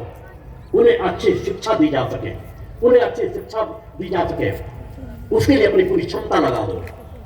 और उनसे स्वास्थ्य, शिक्षा और धर्म का आचरण करना, संस्कारवाद बनाना, बस 3 चीजों के सामर्थ्य अपने बच्चों में भर दो। आपको किसी धन दौलत की जरूरत नहीं। वो तुमसे ज्यादा धन कमाने के सामर्थ्य रखने वाले हो जाएंगे। अगर ये 3 चीजें तुम नहीं दे सके तो करोड़ों अरबों की संपत्ति भी दे दोगे, वो बर्बाद कर डालेंगे, गलत रास्ते में चले जाएंगे। एक रात में अमीरों के बच्चे लाखों लाख रुपया पैसे पार्टी में लुटा देते, करोड़ों करोड़ों रुपए लुटा देते। वही 1000-1000, 2-2 के लिए गरीब बेचारा अमीरों के सामने हाथ फैलाता रहता है, गिड़गिड़ाता रहता है, अपने बच्चों का इलाज नहीं कर पाता, अपने बच्चों का पेट नहीं भर पाता। कभी सोच पैदा होगी, सामर्थ्य की कमी किसी काल में नहीं रही है। वर्तमान में सामर्थ्य की कमी नहीं समाज में। कौन उन बच्चों को दिशा देगा कि अपने माता पिता की सामर्थ्य अगर है तो सामर्थ्य को लुटाओ मत। परोपकार के कार्य करके देखो। जिन पार्टियों में आपको तृप्ति नहीं मिलती उन पार्टियों में तुम अपने शरीर को भी नष्ट करते हो, विकारों से ग्रसित हो जाते हो, अपने चंद दोस्तों के लिए करोड़ों करोड़ों रुपए लुटा देते हो। वही करोड़ों रुपए लेकर किसी एक गांव में चले जाओ, गांव के गरीबों की मदद करके देखो, वो तुम्हें भगवान मानेंगे, उनका कल्याण होगा। गरीबों में दिए हुए आशीष तुम्हारे लिए फलीभूत होंगे। वो इच्छा शक्ति पैदा करो, अपने बच्चों के अंदर वो इच्छा शक्ति पैदा कराओ। कोई मिठाई, आप 1 किलो मिठाई लेकर के खुद खा डालो, आपको चूंकि आपका पैसे की भरमार है, आपको उतनी तृप्ति नहीं मिलेगी। कोई 1 किलो मिठाई लेके गरीब परिवार में चले जाओ, गरीब बच्चों को दे करके देखो, उनके चेहरों में जो खुशियां होंगी उनकी तुलना किसी दूसरे कार्य से नहीं की जा सकती। किसी गरीब के बच्चे को जो वस्त्र नहीं है उनके एक वस्त्र दे करके देखो, कितनी प्रसन्नता से वो प्राप्त करते हैं। जिनके पैरों में जूते नहीं है उन्हें जूते दे करके देखो, कितनी तृप्ति तुम्हें मिलेगी। और उन बच्चों के चेहरों में जो खुशियां होंगी उनकी कल्पना नहीं की जा सकती। हम परम सत्ता से बहुत कुछ मांगते हैं, गुरु सत्ता से बहुत कुछ मांगते हैं, मगर हम अपने कर्तव्य को क्या पालन करते हैं? समाज में सुधार करना ही होगा। और अगर समाज नहीं सुधार करेगा तो मेरी भविष्यवाणी है कि आगे आने वाले समय में इन अधर्मी अन्यायियों की करोड़ों अरबों की संपत्ति धूल में मिलती चली जाएगी। भगवान की जय। और सत्य धर्म को धारण करने वाले धीरे धीरे उन्नति के पथ पर जाएंगे। सत्य की ताकत को कोई पराजय नहीं कर सकता। और धीरे धीरे सत्य की उसी ताकत को उस परम सत्ता की कृपा से जन जन में भरी जा रही है। मेरा हर शिष्य मेरे एक आदेश में अपना जीवन न्यौछावर करने वाला होता है। मगर आज तक इतने समय की यात्रा में, 30 सालों की यात्रा जो समाज के बीच, संगठन के बीच की गई है, उसमें कोई एक शिष्य नहीं कह सकता, समाज की एक संस्था नहीं कह सकती, कोई सरकारें नहीं कह सकती कि आज करोड़ों करोड़ों लोगों का एक भक्ति मानव कल्याण संगठन किसी भी हिंसा में संलिप्त रहा हो, कोई भी ऐसा आंदोलन किया हो जिसे राष्ट्र की क्षति हुई हो। हमारे संगठन का हर कार्यकर्ता राष्ट्र का रक्षक बनता है। उस दिशा में कार्य किया जा रहा है। हमें रचनात्मक कार्य में अपनी ऊर्जा को लगाना है, न गलत करना है न गलत को सहना है। वैसा जीवन जियो, नारी का सम्मान करना सीखो। सत्य का युग आ रहा है। बेटों के लिए दिन रात बेटे बाहर घूमते रहे, कोई नहीं पूछने वाला। रात को 11 बजे आ रहे हैं, 12 बजे आ रहे हैं। बेटियां आधे घंटे लेट हो जाए तो पूरा घर सर पे उठा लिया जाता है। ठीक है, बेटियों को मार्गदर्शन करो, मगर बेटों पे भी अंकुश लगा दो। यदि बेटे सुधर जाएंगे तो बेटियों पर अपराध अपने आप रुक जाएगा। बेटों को संस्कारवान बनाओ कि बेटे अपराधी ना बने, बेटे चरित्रहीन ना बने, तो फिर बेटियों का खतरा अपने आप समाप्त हो जाएगा। आज जितने अपराध हो रहे हैं नशे के कारण हो रहे हैं। अतः नशा मुक्त समाज का निर्माण करना हमारा प्रथम दायित्व होना चाहिए। जितनी दुर्घटनाएं हो रही हैं, जितनी बीमारियां बढ़ रही हैं, जितना अपराध बढ़ रहा है, जितने समाज में बलात्कार हो रहे हैं, उनमें 90% उनके पीछे मूल में नशा होगा।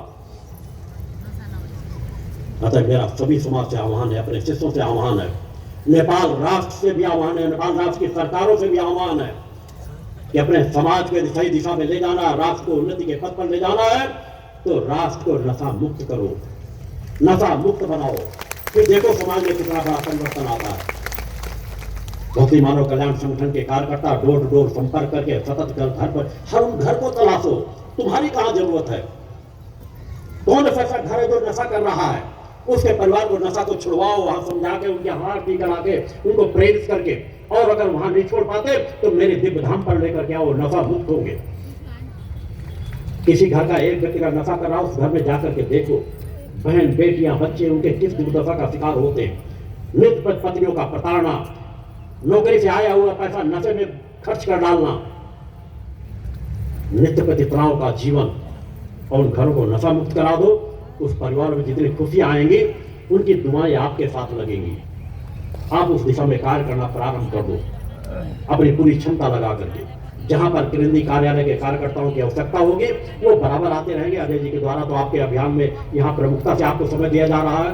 पूजा संध्या ज्योति अनूप जी रजत जी जहां जिसकी जरूरत होगी वो आपके बीच आएंगे। हमारे यहाँ के शक्ति साधक और जहां जरूरत होगी निःशुल्क भाव से आप 40 पाठ आरती कर दो, वहां पर मदद करने के लिए आएंगे।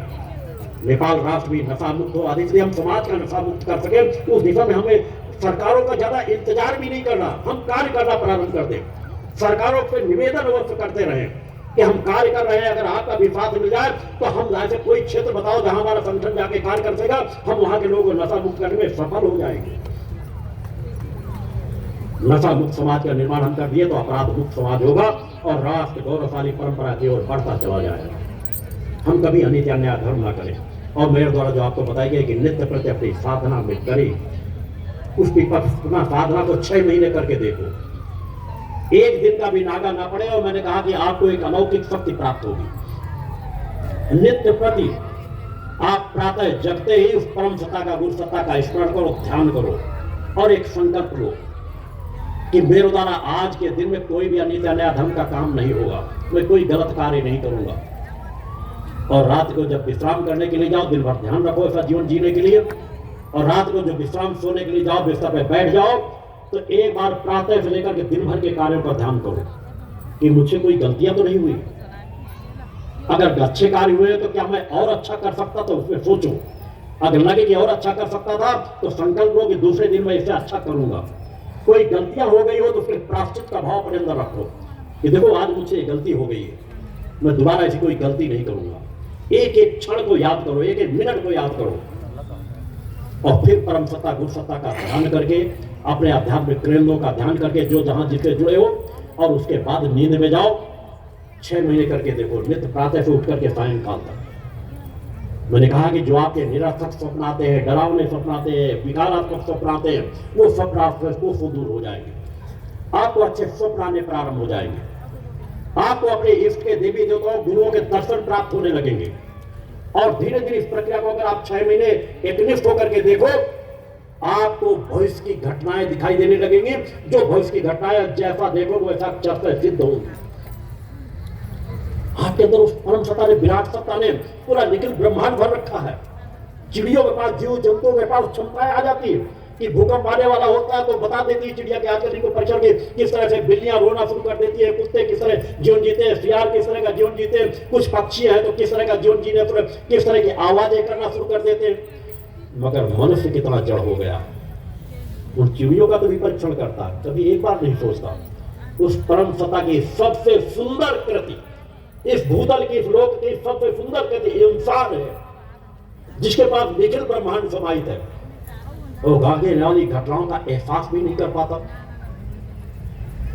प्रयास करो, अपने आप को व्यापक बनाओ, अपने जीवन को व्यापक बनाना शुरू करो। ये तो धर्म पथ है। जो नाच गाना कहानी किस्से कथाएं सुन करके तो आप सुनते चले आ रहे हो, कथावाचक साधनाओं से विहीन होते चले जा रहे हैं। दुर्भाग्य से हमारे साधक बड़े बड़े मठों में बैठे हुए, बड़ी बड़ी धार्मिक स्थानों में बैठे हुए उन ऋषियों मुनियों जिनके पास त्याग तपस्या की पराकाष्ठा थी, आज उनके उत्तराधिकारी साधना शक्ति से विहीन होते जा रहे हैं। और उसका कारण है समाज का पतन होना। कथाएं सुनाने वालों को केवल इच्छा शक्ति होती है मुझे और धन प्राप्त हो जाए। वो भी अपने हाथों में अंगूठियां पहने रहते हैं रत्नों की। उनको भय है कि कोई ग्रह हमारे विपरीत हो जाएगा तो हमारी लोग कथाएं नहीं सुनेंगे, हमें धन प्राप्त नहीं होगा।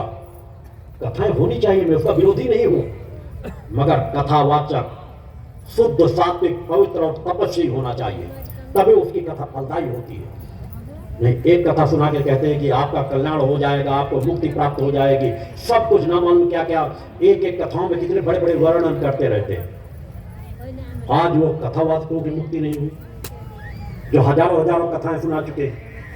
वो भयभीत है ग्रहों से, जिन ग्रहों का आपका गुरु कहता है समस्त ग्रह मेरी मुट्ठी के अंदर है। बोलो गुरुदेव भगवान की जय। क्योंकि परम सत्ता की कृपा मुझ में है। आपके गुरु को किसी रत्न अंगूठियों की जरूरत नहीं पड़ती, ना जीवन में कभी धारण किया है। जो ग्रहों के भय से भयभीत हो जाए, इसका तात्पर्य उसके अपने इष्ट पर विश्वास नहीं है। इष्ट पर यदि विश्वास करता है तो ग्रह उसके इष्ट से ऊपर हो जाएंगे। उन्हें कथावाचकों को खुद अपने भगवान पर विश्वास नहीं जिनकी वो कथाएं सुनाते हैं और समाज को कहते हैं आपका कल्याण हो जाएगा। हाँ, इन कथाओं से कल्याण होता था जब कथावाचक ऋषि हुआ करते थे। जहां से प्रारंभ हुआ वो कथाएं वो ऋषि सुनाया करते थे जिनके पास त्याग तपस्या की पराकाष्ठा थी, जिनकी वाणी में तेज था, जिनकी वाणी में प्रवाह था, जो एक एक शब्द सार गर्भित बताते थे। आप तो 90% काल्पनिक चीजें, नाच गाना रास रंग, इसी में पूरा समय व्यतीत हो जाता है। समाज को क्या दे सकेंगे? चाहे शराब की एक बोतल पी करके नशे में झूमते रहो या नाच गाने में झूमते रहो, कोई फर्क नहीं। कथाएं होती, नाच गाना करते हैं, फिर घर में जाकर अरे थकावट लग रही है। कथनी करने में फर्क होता है। जहां अंदर से चेतना प्राप्त हो, कथाएं सुनकर तो आपका अंतर मन थिरक उठे, बाहर के शरीर में कोई उसने आप तालियां बजाओ, मन को एकाग्र करो। अंदर का रोम रोम जब उस कथा की उस रसपान को अपने अंदर समाहित कर सको, आपके अंदर भक्ति का प्रवाह जागृत नहीं हो, तब आपके अंदर की सूचना सारी चैतन्य होगी। तब उस ऊर्जा को आप अपने अंदर जब पान करते हो सत्य की, तब आपका कल्याण होगा। और ये करा सकते हैं ऋषि मुनि। आवश्यकता है साधकों की तलाश करो, योगियों की तलाश करो, उनके मार्गदर्शन में जीवन जियो, स्वयं तपस्वी बनो, अपने परिवार को तपस्वी बनाओ, अपने बच्चों को तपस्वी बनाओ, तभी आपका हो सकेगा कल्याण। किसी भी असंभव को संभव करने की शक्ति आपके अंदर हासिल होगी। आत्म कल्याण सहज भाव से आपका प्राप्त होगा। जीवन जो वैसा जैसा हमारे ऋषि मुनि ने कहा है, जो वेदों में वर्णित है, हमारे धर्म ग्रंथों में वर्णित है, कि पढ़ने मात्र से नहीं होगा।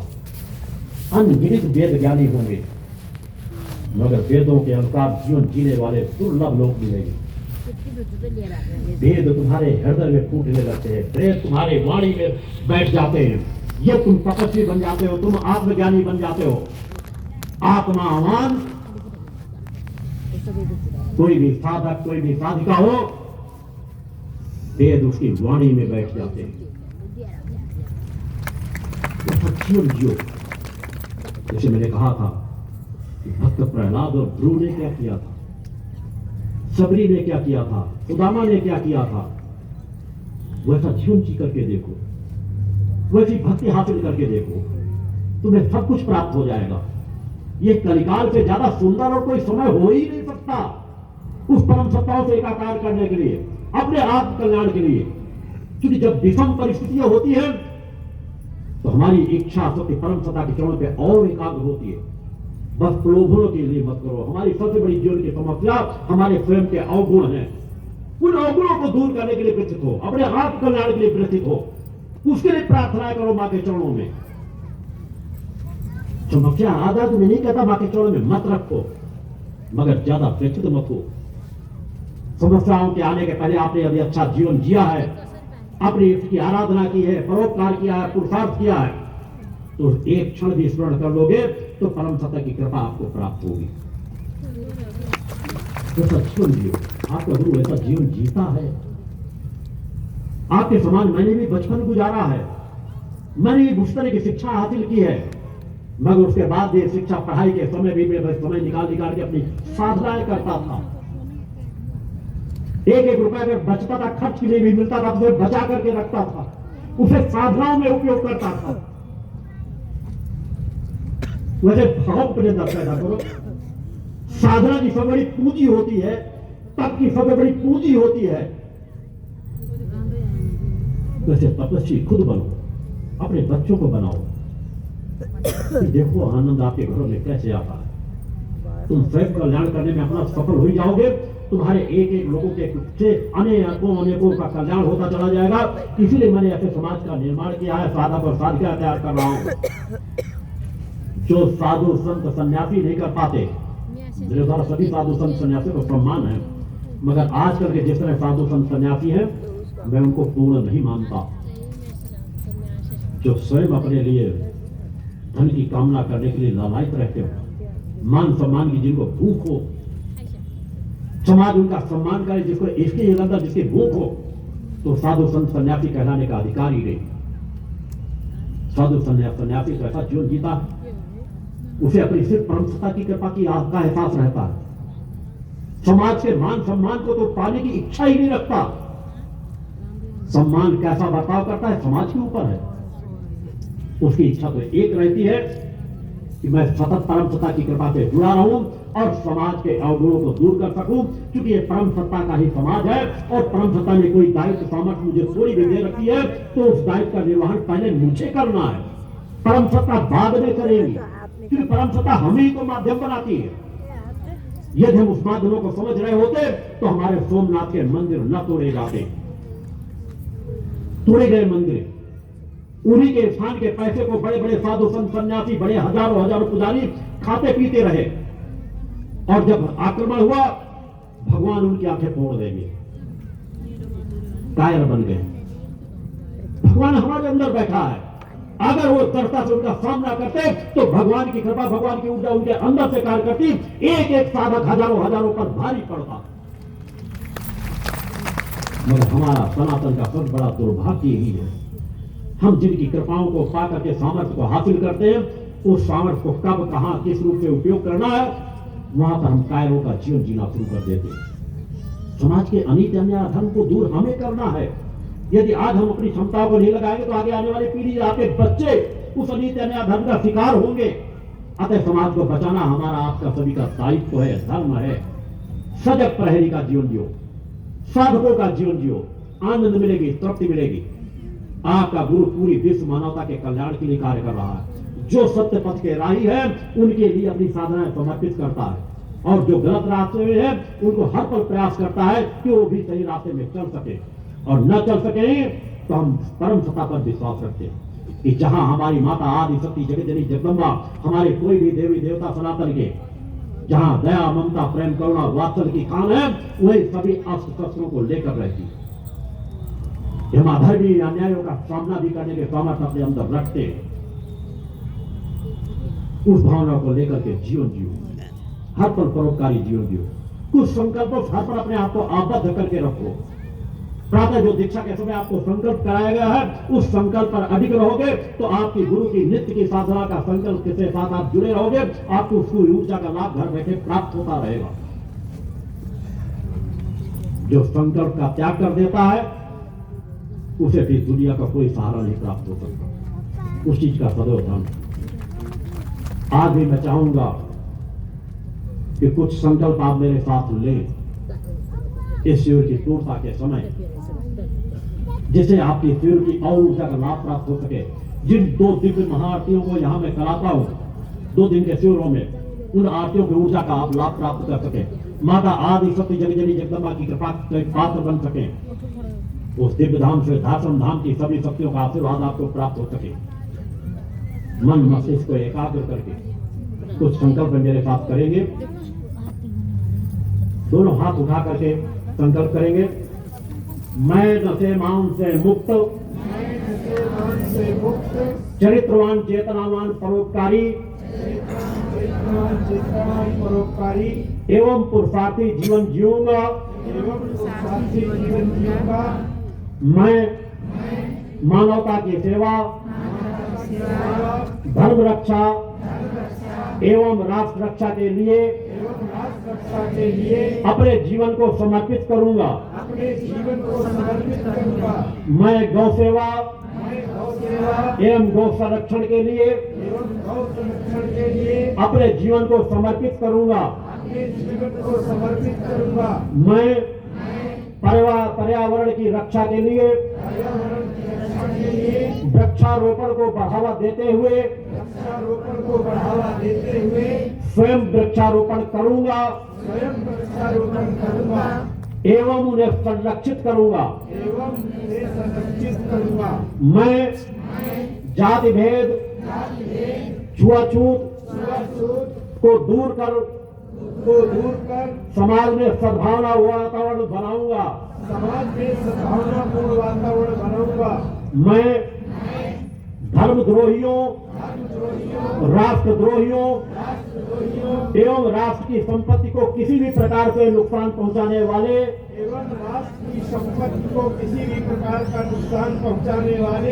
का कभी भी सम्मान नहीं करूंगा।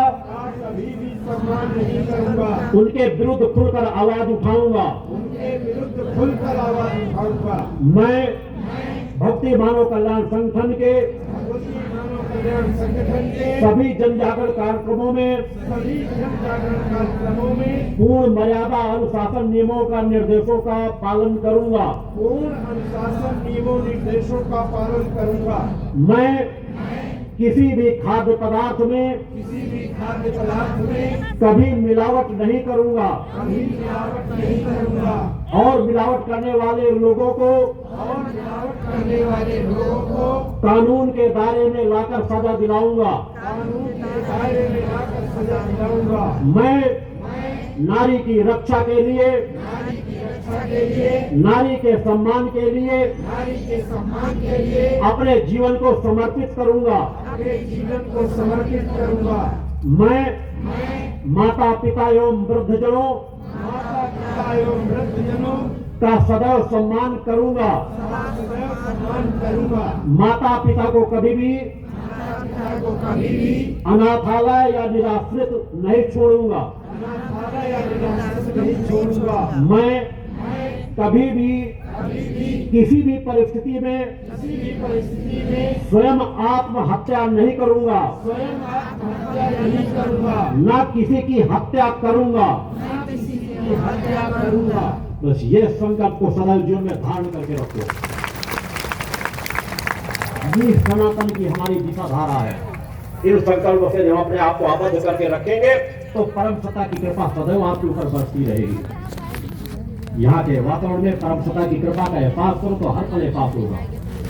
कल का भी सूर्य का कार्यक्रम आपका कुशल संपन्न हुआ और आज का सूर्य का भी कार्यक्रम जहाँ भयावह आंधियां और पानी के क्रम आने की स्थितियां थी, कुछ बूंदाबांदी में ही निकल गया और प्रकाश की किरणों के बीच आपका सूर्य संपन्न हो रहा है। पूर्ण है, परिपूर्ण है, मगर मैं अपने अवगुणों से जो उस पे आवरण डाल रहा हूं, उन आवरणों को हटाना दूर भगाना मेरा कर्तव्य है। बस बाहर की आराधना करते रहे, भक्त करते रहे, मगर अपनी आत्मा के कल्याण के बारे में ना सोचे, अपने शरीर को किस तरह से पवित्र बनाना है इसके बारे में ना सोचे, तो फिर आपका कल्याण कभी भी नहीं हो सकता। अतः तीनों एक हैं, आत्म सत्ता, गुरु सत्ता और परम सत्ता। ये तीनों त्रिवेणियों के समान है और ये तीनों त्रिवेणी जहां मिल जाती है वही संगम की प्राप्ति हो जाती है। बाहर के संगम का आप लाभ लें, मगर अंदर का संगम जब आप करने में सफल हो जाओगे तभी आपको मिलेगी पूर्ण तृप्ति। उस आनंद, उस तृप्ति को करके देखो, वैसा जीवन जी करके देखो। माता भक्ति की आराधना बहुत सहज सरल है। जो क्रम मैंने बताया है उन क्रमों में चल करके देखो। निष्ठा, विश्वास, समर्पण की पराकाष्ठा देखो। साधक बनो, साधिका बनो, अपने सनातन के इतिहास को देखो, उस गौरवशाली परंपरा के संवाहक को, गर्व करो उस गौरवशाली परंपरा पर, और वो कैसा जीवन जीते थे वैसा हम जीवन जिए। आपका कल्याण होगा। तो कथाएं कहानियां किससे सुनने से नहीं, सात्विकता पवित्रता का जीवन जियो, सात्विक पवित्र आहार करो, सात्विक पवित्र विचारों में हर पल रहो। तुम्हारा व्यवहार सात्विकता से परिपूर्ण होना चाहिए। हिंसा तुम्हारे अंदर प्रवेश नहीं करना चाहिए। अहिंसक बनो, मगर अनीति अन्याय अधर्म के सामने घुटने टेकने वाले भी न बनो। परम सत्ता हमें सिखाती है कि हम अनीति अन्याय अधर्म का मुंह तोड़ जवाब दें, अनीति अन्याय अधर्म का विरोध करें, स्वयं के अवगुणों से भी लड़े और समाज में फैले हुए अवगुणों से भी लड़ते रहें। कायरता का जीवन न जिए। आज कोई भी देश हो, कहीं की बात मैं कह दूं, अधर्मी अन्यायियों का इतना साम्राज्य हो चुका है कि किसी चौराहे पे अगर 10 ईमानदार व्यक्ति बैठे होंगे, अच्छे व्यक्ति बैठे होंगे, एक कोई गुंडा अपराधी पुरुष का व्यक्ति आता है, वो सर उठा के घूमेगा। 10 बैठे हुए अच्छे व्यक्ति सर झुका देते हैं कि हमसे न टकराना पड़े, कहीं ये व्यक्ति हमसे न टकरा जाए। इसे कहते हैं कायरता का जीवन। होना तो ये चाहिए कि अगर एक धर्मनिष्ठ व्यक्ति, एक अच्छा व्यक्ति, एक अच्छा इंसान किसी चौराहे में बैठा हुआ है तो 10 अपराधी पुरुष के आए तो सर झुका के निकले। उनके अंदर खौफ होना चाहिए कि अगर मैं कुछ गलत करूंगा तो मैं इनका सामना नहीं कर पाऊंगा। मगर आज अपराध हमारे सामने होते रहते हैं, हम कायरों की तरह खड़े होते रहते हैं। जिस दिन हम यह कायरता का छोड़ देंगे, अपराधी उसी अंधकार की तरह भगते नजर आएंगे। जहां प्रकाश की किरण आती है, अंधकार अपने आप भगता चला जाता है। अपराधियों से खौफ मत खाओ। आपका गुरु आह्वान करता है कि दुनिया के जितने अपराधी हो, उनके पास जितनी सामर्थ्य हो, मुझसे टकराएं आकर के। जितने अधर्मी अन्यायी हो, मुझसे टकराएं, क्योंकि परम सत्ता ने मुझे सामर्थ्य दे रखी है। अधर्म अन्याय का सबको समाप्त करने किया तो उनका जीवन बदल दूंगा, या उन्हें इस लायक नहीं छोड़ूंगा तो किसी दूसरे के दोबारा अपराध कर सकते। बोलो गुरुदेव भगवान की जय। वैसा जीवन जियो, कायरता का जीवन मत जियो। परम सत्ता पर निष्ठा, विश्वास, समर्पण की पराकाष्ठा को लेकर के जीवन जियो। नारी का सम्मान करना सीखो। बेटों को सुधार दो, समाज अपने आप सुधर जाएगा। बेटे बेटियों में कोई फर्क मत करो। मैं साधक और साधिका बनो, सात्विकता पवित्रता का जीवन जियो। फिर परम सत्ता की आराधना करके फिर तुम किसी देवस्थानों में जाओगे, वहां सर झुकाओगे, बिन मांगे तुम्हें आशीर्वाद प्राप्त हो जाएगा। भगवान के सामने क्या मांगना, सब विचार में केवल उपस्थित होना, उनकी केवल कृपा मांग लो, भक्ति मांग लो, ज्ञान मांग लो, आत्मशक्ति मांग लो, उसमें सब कुछ मिल जाता है। वह परम सत्ता सब जानती है। आपके सामने कौन सी समस्या नहीं है, उस परम सत्ता को बताने की आवश्यकता नहीं होती। आपको कैसा जीवन जीना है, आपकी परम सत्ता कैसा चाहती है, वैसा जीवन जीना केवल शुरू कर दो, आपकी समस्याओं का समाधान होता चला जाएगा। अतः ब्रह्म मुहूर्त में जगना सीखो। आपका गुरु मात्र 2.5 से 3 घंटे नींद लेता है। 2:30 बजे प्रातः से जग करके हमेशा पिछले 45 सालों से एक दिन का, उसके बाद भी कह दूं, आज 65 साल की उम्र होने वाली है। 7-8 साल की उम्र से साधना आधना का क्रम प्रारंभ हो गया था, मगर कम से कम 45 साल तो गारंटी के साथ कह सकता हूं कि एक दिन ऐसा नहीं हुआ कि मेरी नित्य की साधनाएं, सूर्योदय की योग ध्यान साधना और माँ की जो साधना रहती है, वो सूर्योदय के पहले समाप्त ना हो गई। 45 सालों का रिकॉर्ड कह सकता हूं, एक दिन का बिना नहीं पड़ा हुआ। आपका गुरु तो आपसे कहता है भैया सूर्योदय के पहले जरूर जग जाओ, प्रकृति के नियमों के आधार पर चलो। छोटे छोटे पशु पक्षी जीव जंतु चहचहाने लगते हैं, मगर आप आलसी अकर्मणता की तरह लेटे रहते हैं, बच्चों को भी लिटाए रहते हैं। ठंड आए तो बच्चों को अपना भी कम्बल रजाई ओढ़ के बच्चों को ऊपर ढक दोगे, हाँ बेटे सोते रहो। 1-2 साल के बच्चों को कुछ छूट दे दो, उसके लिए मैं नहीं मना करता, मगर 1-2 साल के बच्चों से ऊपर के बच्चों को प्रातः काल सूर्योदय समय कभी मत सोने दो। उतने समय जरूर जगाओ, बाकी भले वो दिन में थोड़ी देर रेस्ट कर ले, सो ले। उस वातावरण को यदि उपयोग करने में सफल हो जाओगे तो निरोगी काया प्राप्त होगी। अरे आज से 40-50 साल पहले सब कुछ था, माता पिता घर के लोग, बीमार व्यक्ति भी रहता था तो उसे जगा के बैठा देते थे कि न सूर्यास्त और सूर्योदय के समय चारपाई पे मत लेटो, उतरे समय जग करके अवश्य बैठो। हम उन पुराने नियमों परंपराओं से दूर होते चले गए। पहले सप्ताह दूर हुए, 12-12, 1-1, 2-2 बजे। आज तो शासन प्रशासन की मीटिंगें होती है 2-2, 2:30 बजे रात को, और फिर सुबह टाइम गधों की तरह पढ़ करके सोएंगे 10 बजे 11 बजे रात तक, दिन तक। सब कुछ राक्षसी प्रवृत्ति का होता चला जा रहा है। और मात्र 25-50 सालों में नेपाल राष्ट्र मुझे सुनकर के बड़ी प्रसन्नता हुई जब मुझे यहाँ के शिष्यों ने कुछ जानकारी बताई कि अब उसका जब कोई चर्चा इस से संबंधित हो रही थी तो बोले प्रातः 6 बजे जाकर के मिल लेंगे, जाकर के चर्चा कर लेंगे जाकर के।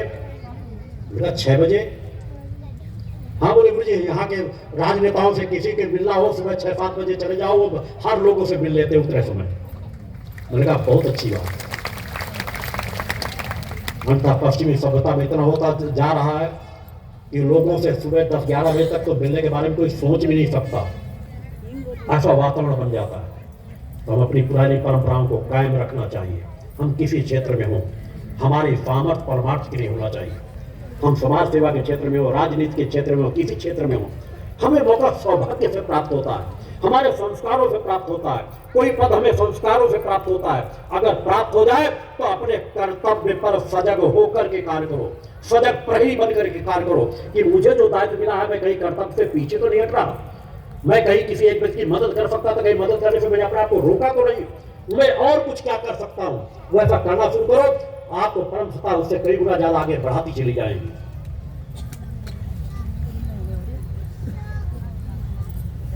कुछ महत्वपूर्ण जानकारियां भी आते में कुछ वक्त है, तो जानकारियां भी महत्वपूर्ण। इस शिविर के बाद अगला जो महत्वपूर्ण शिविर पवित्र दिव्य धाम पर जो हर वर्ष होता है शारदीय नवरात्रि में अष्टमी, नवमी, विजयादशमी पर्व पर जो अगला शिविर आत्म उत्थान शिविर के रूप में होगा 30 सितंबर, 1 व 2 अक्टूबर को 3 दिवसीय शिविर रहता है आश्रम में। तो 30 सितंबर और 1 अक्टूबर को शिविर रहेगा जिसमें नेपाल राष्ट्र के भी भक्त हर शिविरों को अटेंड करते हैं। इसमें भी जो नए भक्त सम्मिलित हुए हैं वो भी प्रयास करें कि उस पवित्र दिव्य धाम का, इस शिविर का आप लाभ प्राप्त कर सके। वहां आप आएंगे तो आपको एक अलग तृप्ति प्राप्त होगी। और उसके बाद अगला जो शिविर होगा इसी वर्ष अयोध्या में होगा 29 और 30 नवंबर 2025 को ही नवंबर में शिविर रखा गया है। ये अगले इस वर्ष के जो शिविर होंगे, क्योंकि बहुत कम शिविरों के लिए मेरे द्वारा समय दिया जाता है, बाकी एकांत साधनाओं का ही अधिक क्रम रहता है जिससे समाज को मैं लाभ प्रदान कर सकूं। दिन रात की मेरी साधनाएं अपनी अलग चलती रहती हैं। मुझे इस पशुपतिनाथ धाम का प्रांगण प्राप्त हुआ इस शिविर को संपन्न करने के लिए, इससे बड़ा सौभाग्य और कुछ नहीं होता। मैं स्वयं इस शिविर को पूर्ण करके कल प्रातः 8:30 बजे इस पवित्र दिव्य धाम पर जाकर के नमन करूंगा, आशीर्वाद प्राप्त करूंगा कि मैं समाज सेवा के उस पथ पर और बढ़ सकूं। प्रार्थना करूंगा कि भारतवर्ष और नेपाल राष्ट्र अपनी गौरवशाली परंपरा को लेता हुआ सुख शांति समृद्धि के रास्ते पर और बढ़ सके। इस शिविर को पूर्ण करने के बाद, आरती का लाभ लेने के बाद जो कार्यकर्ता रात विश्राम करना चाहे विश्राम करें, जो जाना चाहें, जो यहाँ की व्यवस्था हो, जो दूर दराज से आए हैं जिनके पास अपने साधन हैं, रात्रि में अगर चलें तो सजगता से चलें। ड्राइवरों के भरोसे पूरी तरह न रहें कि आप सो जाएं, ड्राइवर पूर्ण देर गाड़ी चलाते रहें। तो प्रयास करें ड्राइवरों से वार्तालाप करते रहें, बातचीत करते रहें, जहाँ जो पड़े रुके। शासन प्रशासन को, नेपाल राष्ट्र के शासन प्रशासन द्वारा जहाँ जो व्यवस्थाएं दी जाती हैं मार्ग में, उसके अनुसार आप जीवन जिएं। कहीं पर किसी भी प्रकार की किसी दूसरे पक्ष की गलतियां होने के बाद भी आप कोई विवादित वातावरण न बनाएं। आप अपने व्यवहार से दूसरों का दिल जीतने वाले कार्यकर्ता बने, तो चाहे नेपाल राष्ट्र में ऐसे हो, चाहे कहीं के। अपनी मर्यादाओं को कभी नहीं खोना। हम मर्यादाओं में जीवन जिएंगे तो दूसरा मर्यादा का जीवन जीने के लिए बाध्य होगा। उस रास्ते में हमें चलना है। आरती का समय भी होने वाला है। जो संकल्प आपको मैंने अभी कराया है, उस संकल्प अगर आप ध्यान रखोगे तो मेरा आशीर्वाद सदैव आपके साथ जुड़ा रहेगा। मैं आया ही आपके लिए हूँ, नेपाल राष्ट्र के लिए आया हूँ, नेपाल राष्ट्र के कल्याण के लिए आया हूँ। मेरे पास अपनी साधनाओं की वजह से इतना समय नहीं है मैं दोबारा नहीं आ सकूंगा। एकांत साधनाएं मेरी जुड़ी हुई है, मगर मैंने कहा मैं भारत भूमि में और नेपाल भूमि में, नेपाल राष्ट्र और भारत राष्ट्र में मैंने कभी कोई भेद नहीं माना। पूरे विश्व के कल्याण के लिए कार्य करता हूं, मगर इन दोनों राष्ट्रों के प्रति बिना भेदभाव के मेरी हर पल की साधना विशेष रूप से समर्पित रहती है, क्योंकि मैं जानता हूं सत्य को कि मैं जितना एकांत में रहकर साधनारत रहूंगा, मैं मानवता के कल्याण के लिए ज्यादा ऊर्जा दे सकूंगा। मुझे किसी मान सम्मान की भूख नहीं। मैंने संकल्प ले रखा कि मेरे शिष्यों का मान सम्मान बढ़े। मैं ऐसे सत्य साधक सत्य साधका तैयार कर रहा हूं कि मेरी ऊर्जा को लेकर मेरे मार्गदर्शन पे चल करके वो समाज सेवा के कार्यक्रम में वही कार्य उसी तरह करते हैं जिस तरह माँ का अखंड पाठ 24 घंटे का दिन रात वहां चल रहा है पिछले 28 वर्षों से अनंत काल के लिए। उसी तरह मेरे लाखों लाख स्वयंसेवी कार्यकर्ता भारतवर्ष में भी, देश के कोने कोने पर और नेपाल में भी जो कार्यकर्ता है, ऐसा कोई दिन नहीं जाता होगा जहां भारतवर्ष में हजारों स्थानों पर 5-5 घंटे के 24-24 घंटे के दुर्गा चालीसा के अनुष्ठान न हो। एक एक दिन में एक अभियान चल रहा है। मैं उस ट्रेन से अधिक समाज के ट्रेंडों को सुधारना चाहता हूँ, हर घर घर को सुधारना चाहता हूँ। इसलिए मैं सत्य साधक और सत्य साधका तैयार कर रहा हूँ। मेरे शिष्यों का मान सम्मान बढ़े। उन शिष्यों के मान सम्मान के लिए आपका गुरु साधना रत रहता है। जितना प्रीति आप मुझसे नहीं करते, उससे हजारों गुना ज्यादा प्रीति आपका गुरु आपसे करता है। इसलिए मां के चरणों में साधना आराधना में करने पर मेरा मन सदैव एकाग्र रहता है। आपकी समस्याओं से मैं वाकिफ रहता हूं। आप किस तरह का जीवन जीते हैं उसे परिचित हूं। मैं जानता हूं कि मेरी साधनाओं की आपको आवश्यकता है, मेरी प्रार्थनाओं की आपको आवश्यकता है, और आपकी प्रार्थनाओं को लेकर माता आदि शक्ति जगत जननी जगदम्बा के चरणों पर मेरी जो अखंड साधनाएं चल रही हैं, उनका प्रभाव समाज सहज भाव से देख रहा है। समाज में वो परिवर्तन आ रहा है और मेरे से 100 यज्ञ हैं वो समाज में बहुत बड़ा परिवर्तन डालेंगे। उस दिशा की ओर चलते हुए और इस शिव की पूर्णता जहाँ माता आदि शक्ति जगत जननी जगदम्बा की पूर्ण कृपा प्राप्त हुई और हम माता आदि शक्ति जगत जननी जगदम्बा की उस दिव्य आरती की ओर बढ़े। बोल जगदम्बा माते की परम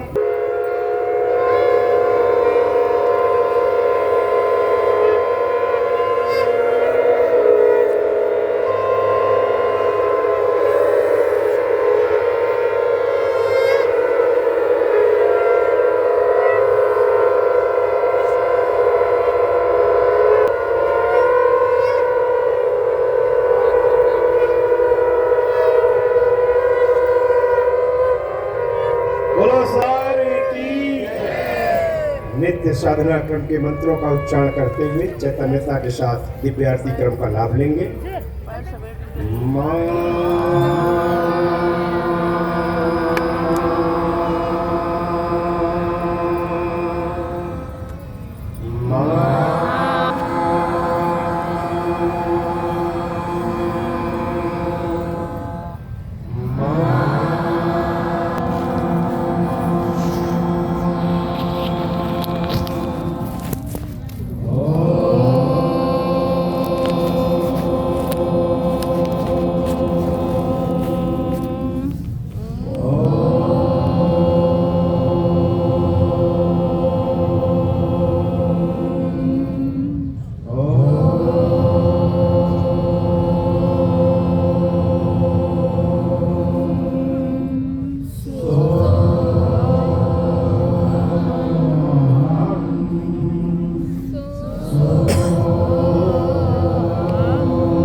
शक्तिपुत्राय गुरुभ्यो नमः। ओम शक्तिपुत्राय गुरुभ्यो नमः। ओम शक्तिपुत्राय गुरुभ्यो नमः। ओम जगदम्बिके दुर्गाय नमः। ओम जगदम्बिके दुर्गाय नमः। ओम जगदम्बिके दुर्गाय नमः। ओम जगदम्बिके दुर्गाय नमः। ओम जगदम्बिके दुर्गाय नमः। बोलो जगत जननी वंदे मात की परम पूज्य सद्गुरुदेव भगवान की प्रणव गुरुवर के चरण श्री सत्य कृपा करो गुण बालक नामी। नामी मधुमय ममता दूर दुख हरताय जग का दूर। माति पिता के बंधु दूर मेरी तन पर दूर। जग में छाया छाया प्यारा दिखता था ना कोई तारा।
तेरा ही विस्तार, नाम तेरा ही पूजता, युग चेतन करता। परम पूज्य गिरा श्री शक्तिपति जी सद्गुरुदेव भगवान की जय। माता आदि शक्ति जगज्जननी वंदेनाथ की जय। नमो नमो दुर्गे सुख करनी, नमो नमो मंगले सुख हरनी, निरंकार है ज्योति तुम्हारी, तीनों लोक फैली उजियारी। असुरनाथ मुख महाविशाला, एक लाल विभूति विकराला, रूपनाथ को अधिक सुहावे, करत करत जग अति सुख पावे।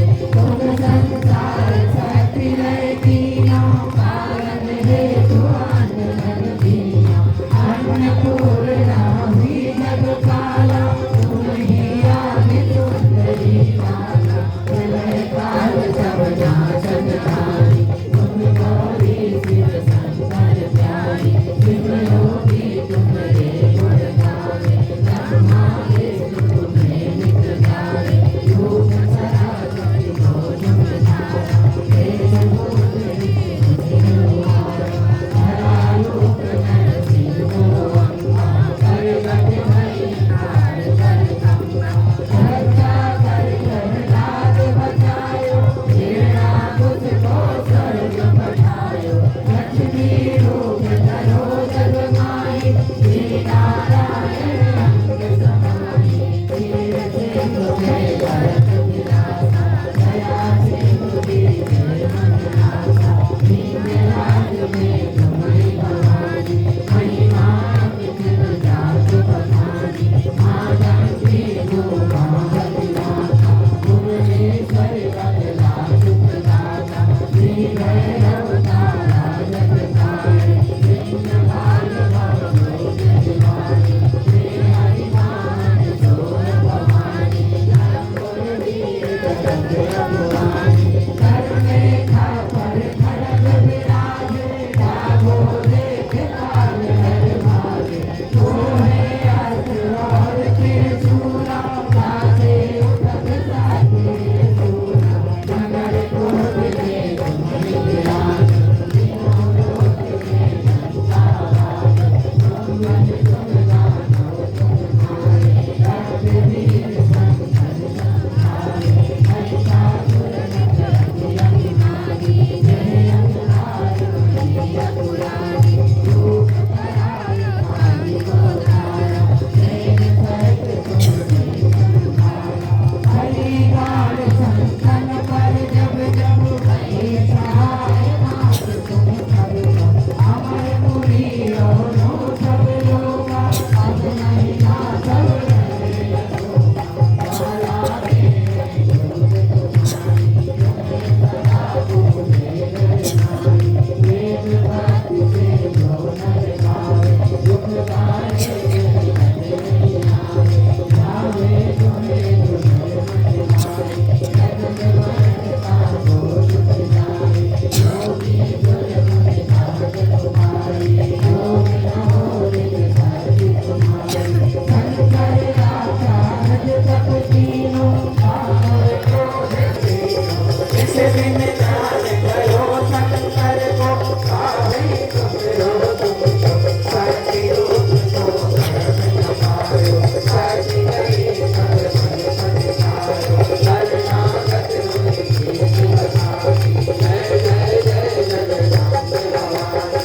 जय प्रसन्न रानी सतगंगा, जय शक्ति जय आत्मा। धूमो मात करके अति घेरो, तुम बिन होत हरे दुख घेरो।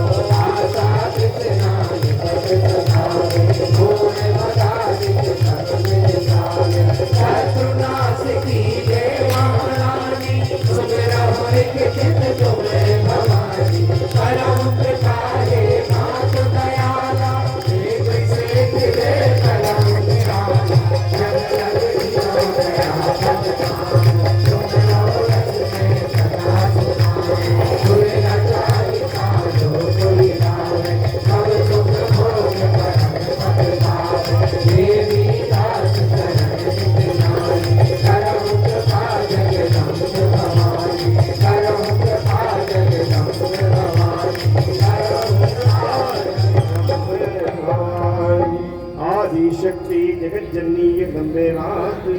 जय। परम पूज्य गिरा श्री शक्ति पुत्र जी सद्गुरुदेव भगवान की जय। ओम गजाननं भूतगणाधिसेवितं कपितजम्बो फलचारुभक्षणं उमासुतं शोकविनाशकारकं नमामि विघ्नेश्वरपादपद्मं। गुरुर्ब्रह्मा गुरुर्विष्णु गुरुर्देवो महेश्वरा गुरु साक्षात् परं ब्रह्म तस्मै श्री गुरु चरणमेव नमः। या देवी सर्वभूतेषु मातृरूपेण संस्थिता नमस्तस्यै नमस्तस्यै नमस्तस्यै नमो नमः। जय गुरुदेव दयाल दीनदयालु स्वामी दीनदयालु जय जय मोहनदास जय जय मोहनदास और मंगलहारी जय जय जय गुरुदेव आदेश सदा गुरु मोरतधारी स्वामी गुरु मोरतधारी वेद पुराण बखान वेद पुराण बखान गुरु महिमा भारी ओम जय जय जय गुरुदेव जप तप कीरत सैया जान विविध की स्वामी जान विविध की गुरु बिन ज्ञान न होवे गुरु बिन ज्ञान न होवे ओम अजन की ओम जय जय जय गुरुदेव आया भोर नदी जल जीव बने सारे स्वामी जीव बने सारे नाम जहाज बिठाकर नाम जहाज बिठाकर गुरु बन में तारे ओम जय जय जय गुरुदेव काम क्रोध मत मार चोर बड़े भारी स्वामी चोर बड़े भारी ज्ञान खड़क दे घर में ज्ञान खड़क दे घर में गुरु सब संभाले ओम जय जय जय गुरुदेव नाना पंच जगत में निज निज गुण गाए स्वामी निज निज गुण गाए सबका सार बताकर सबका सार बताकर गुरु मार्ग गाए ओम जय जय जय गुरुदेव गुरु शरणागत सेवन सब पातक हारी स्वामी सब पातक हारी वचन सुनत श्री गुरु के वचन सुनत श्री गुरु के हर संशय हारी ओम जय जय जय गुरुदेव तन मन धन सब अर्पण गुरु चरणन की जय स्वामी गुरु चरणन की जय ब्रह्मानंद परम ब्रह्मानंद परम ओम जय जय जय गुरुदेव स्वामी जय जय जय गुरुदेव ओम जय जय जय गुरुदेव। परम पूज्य सद्गुरुदेव भगवान की जय।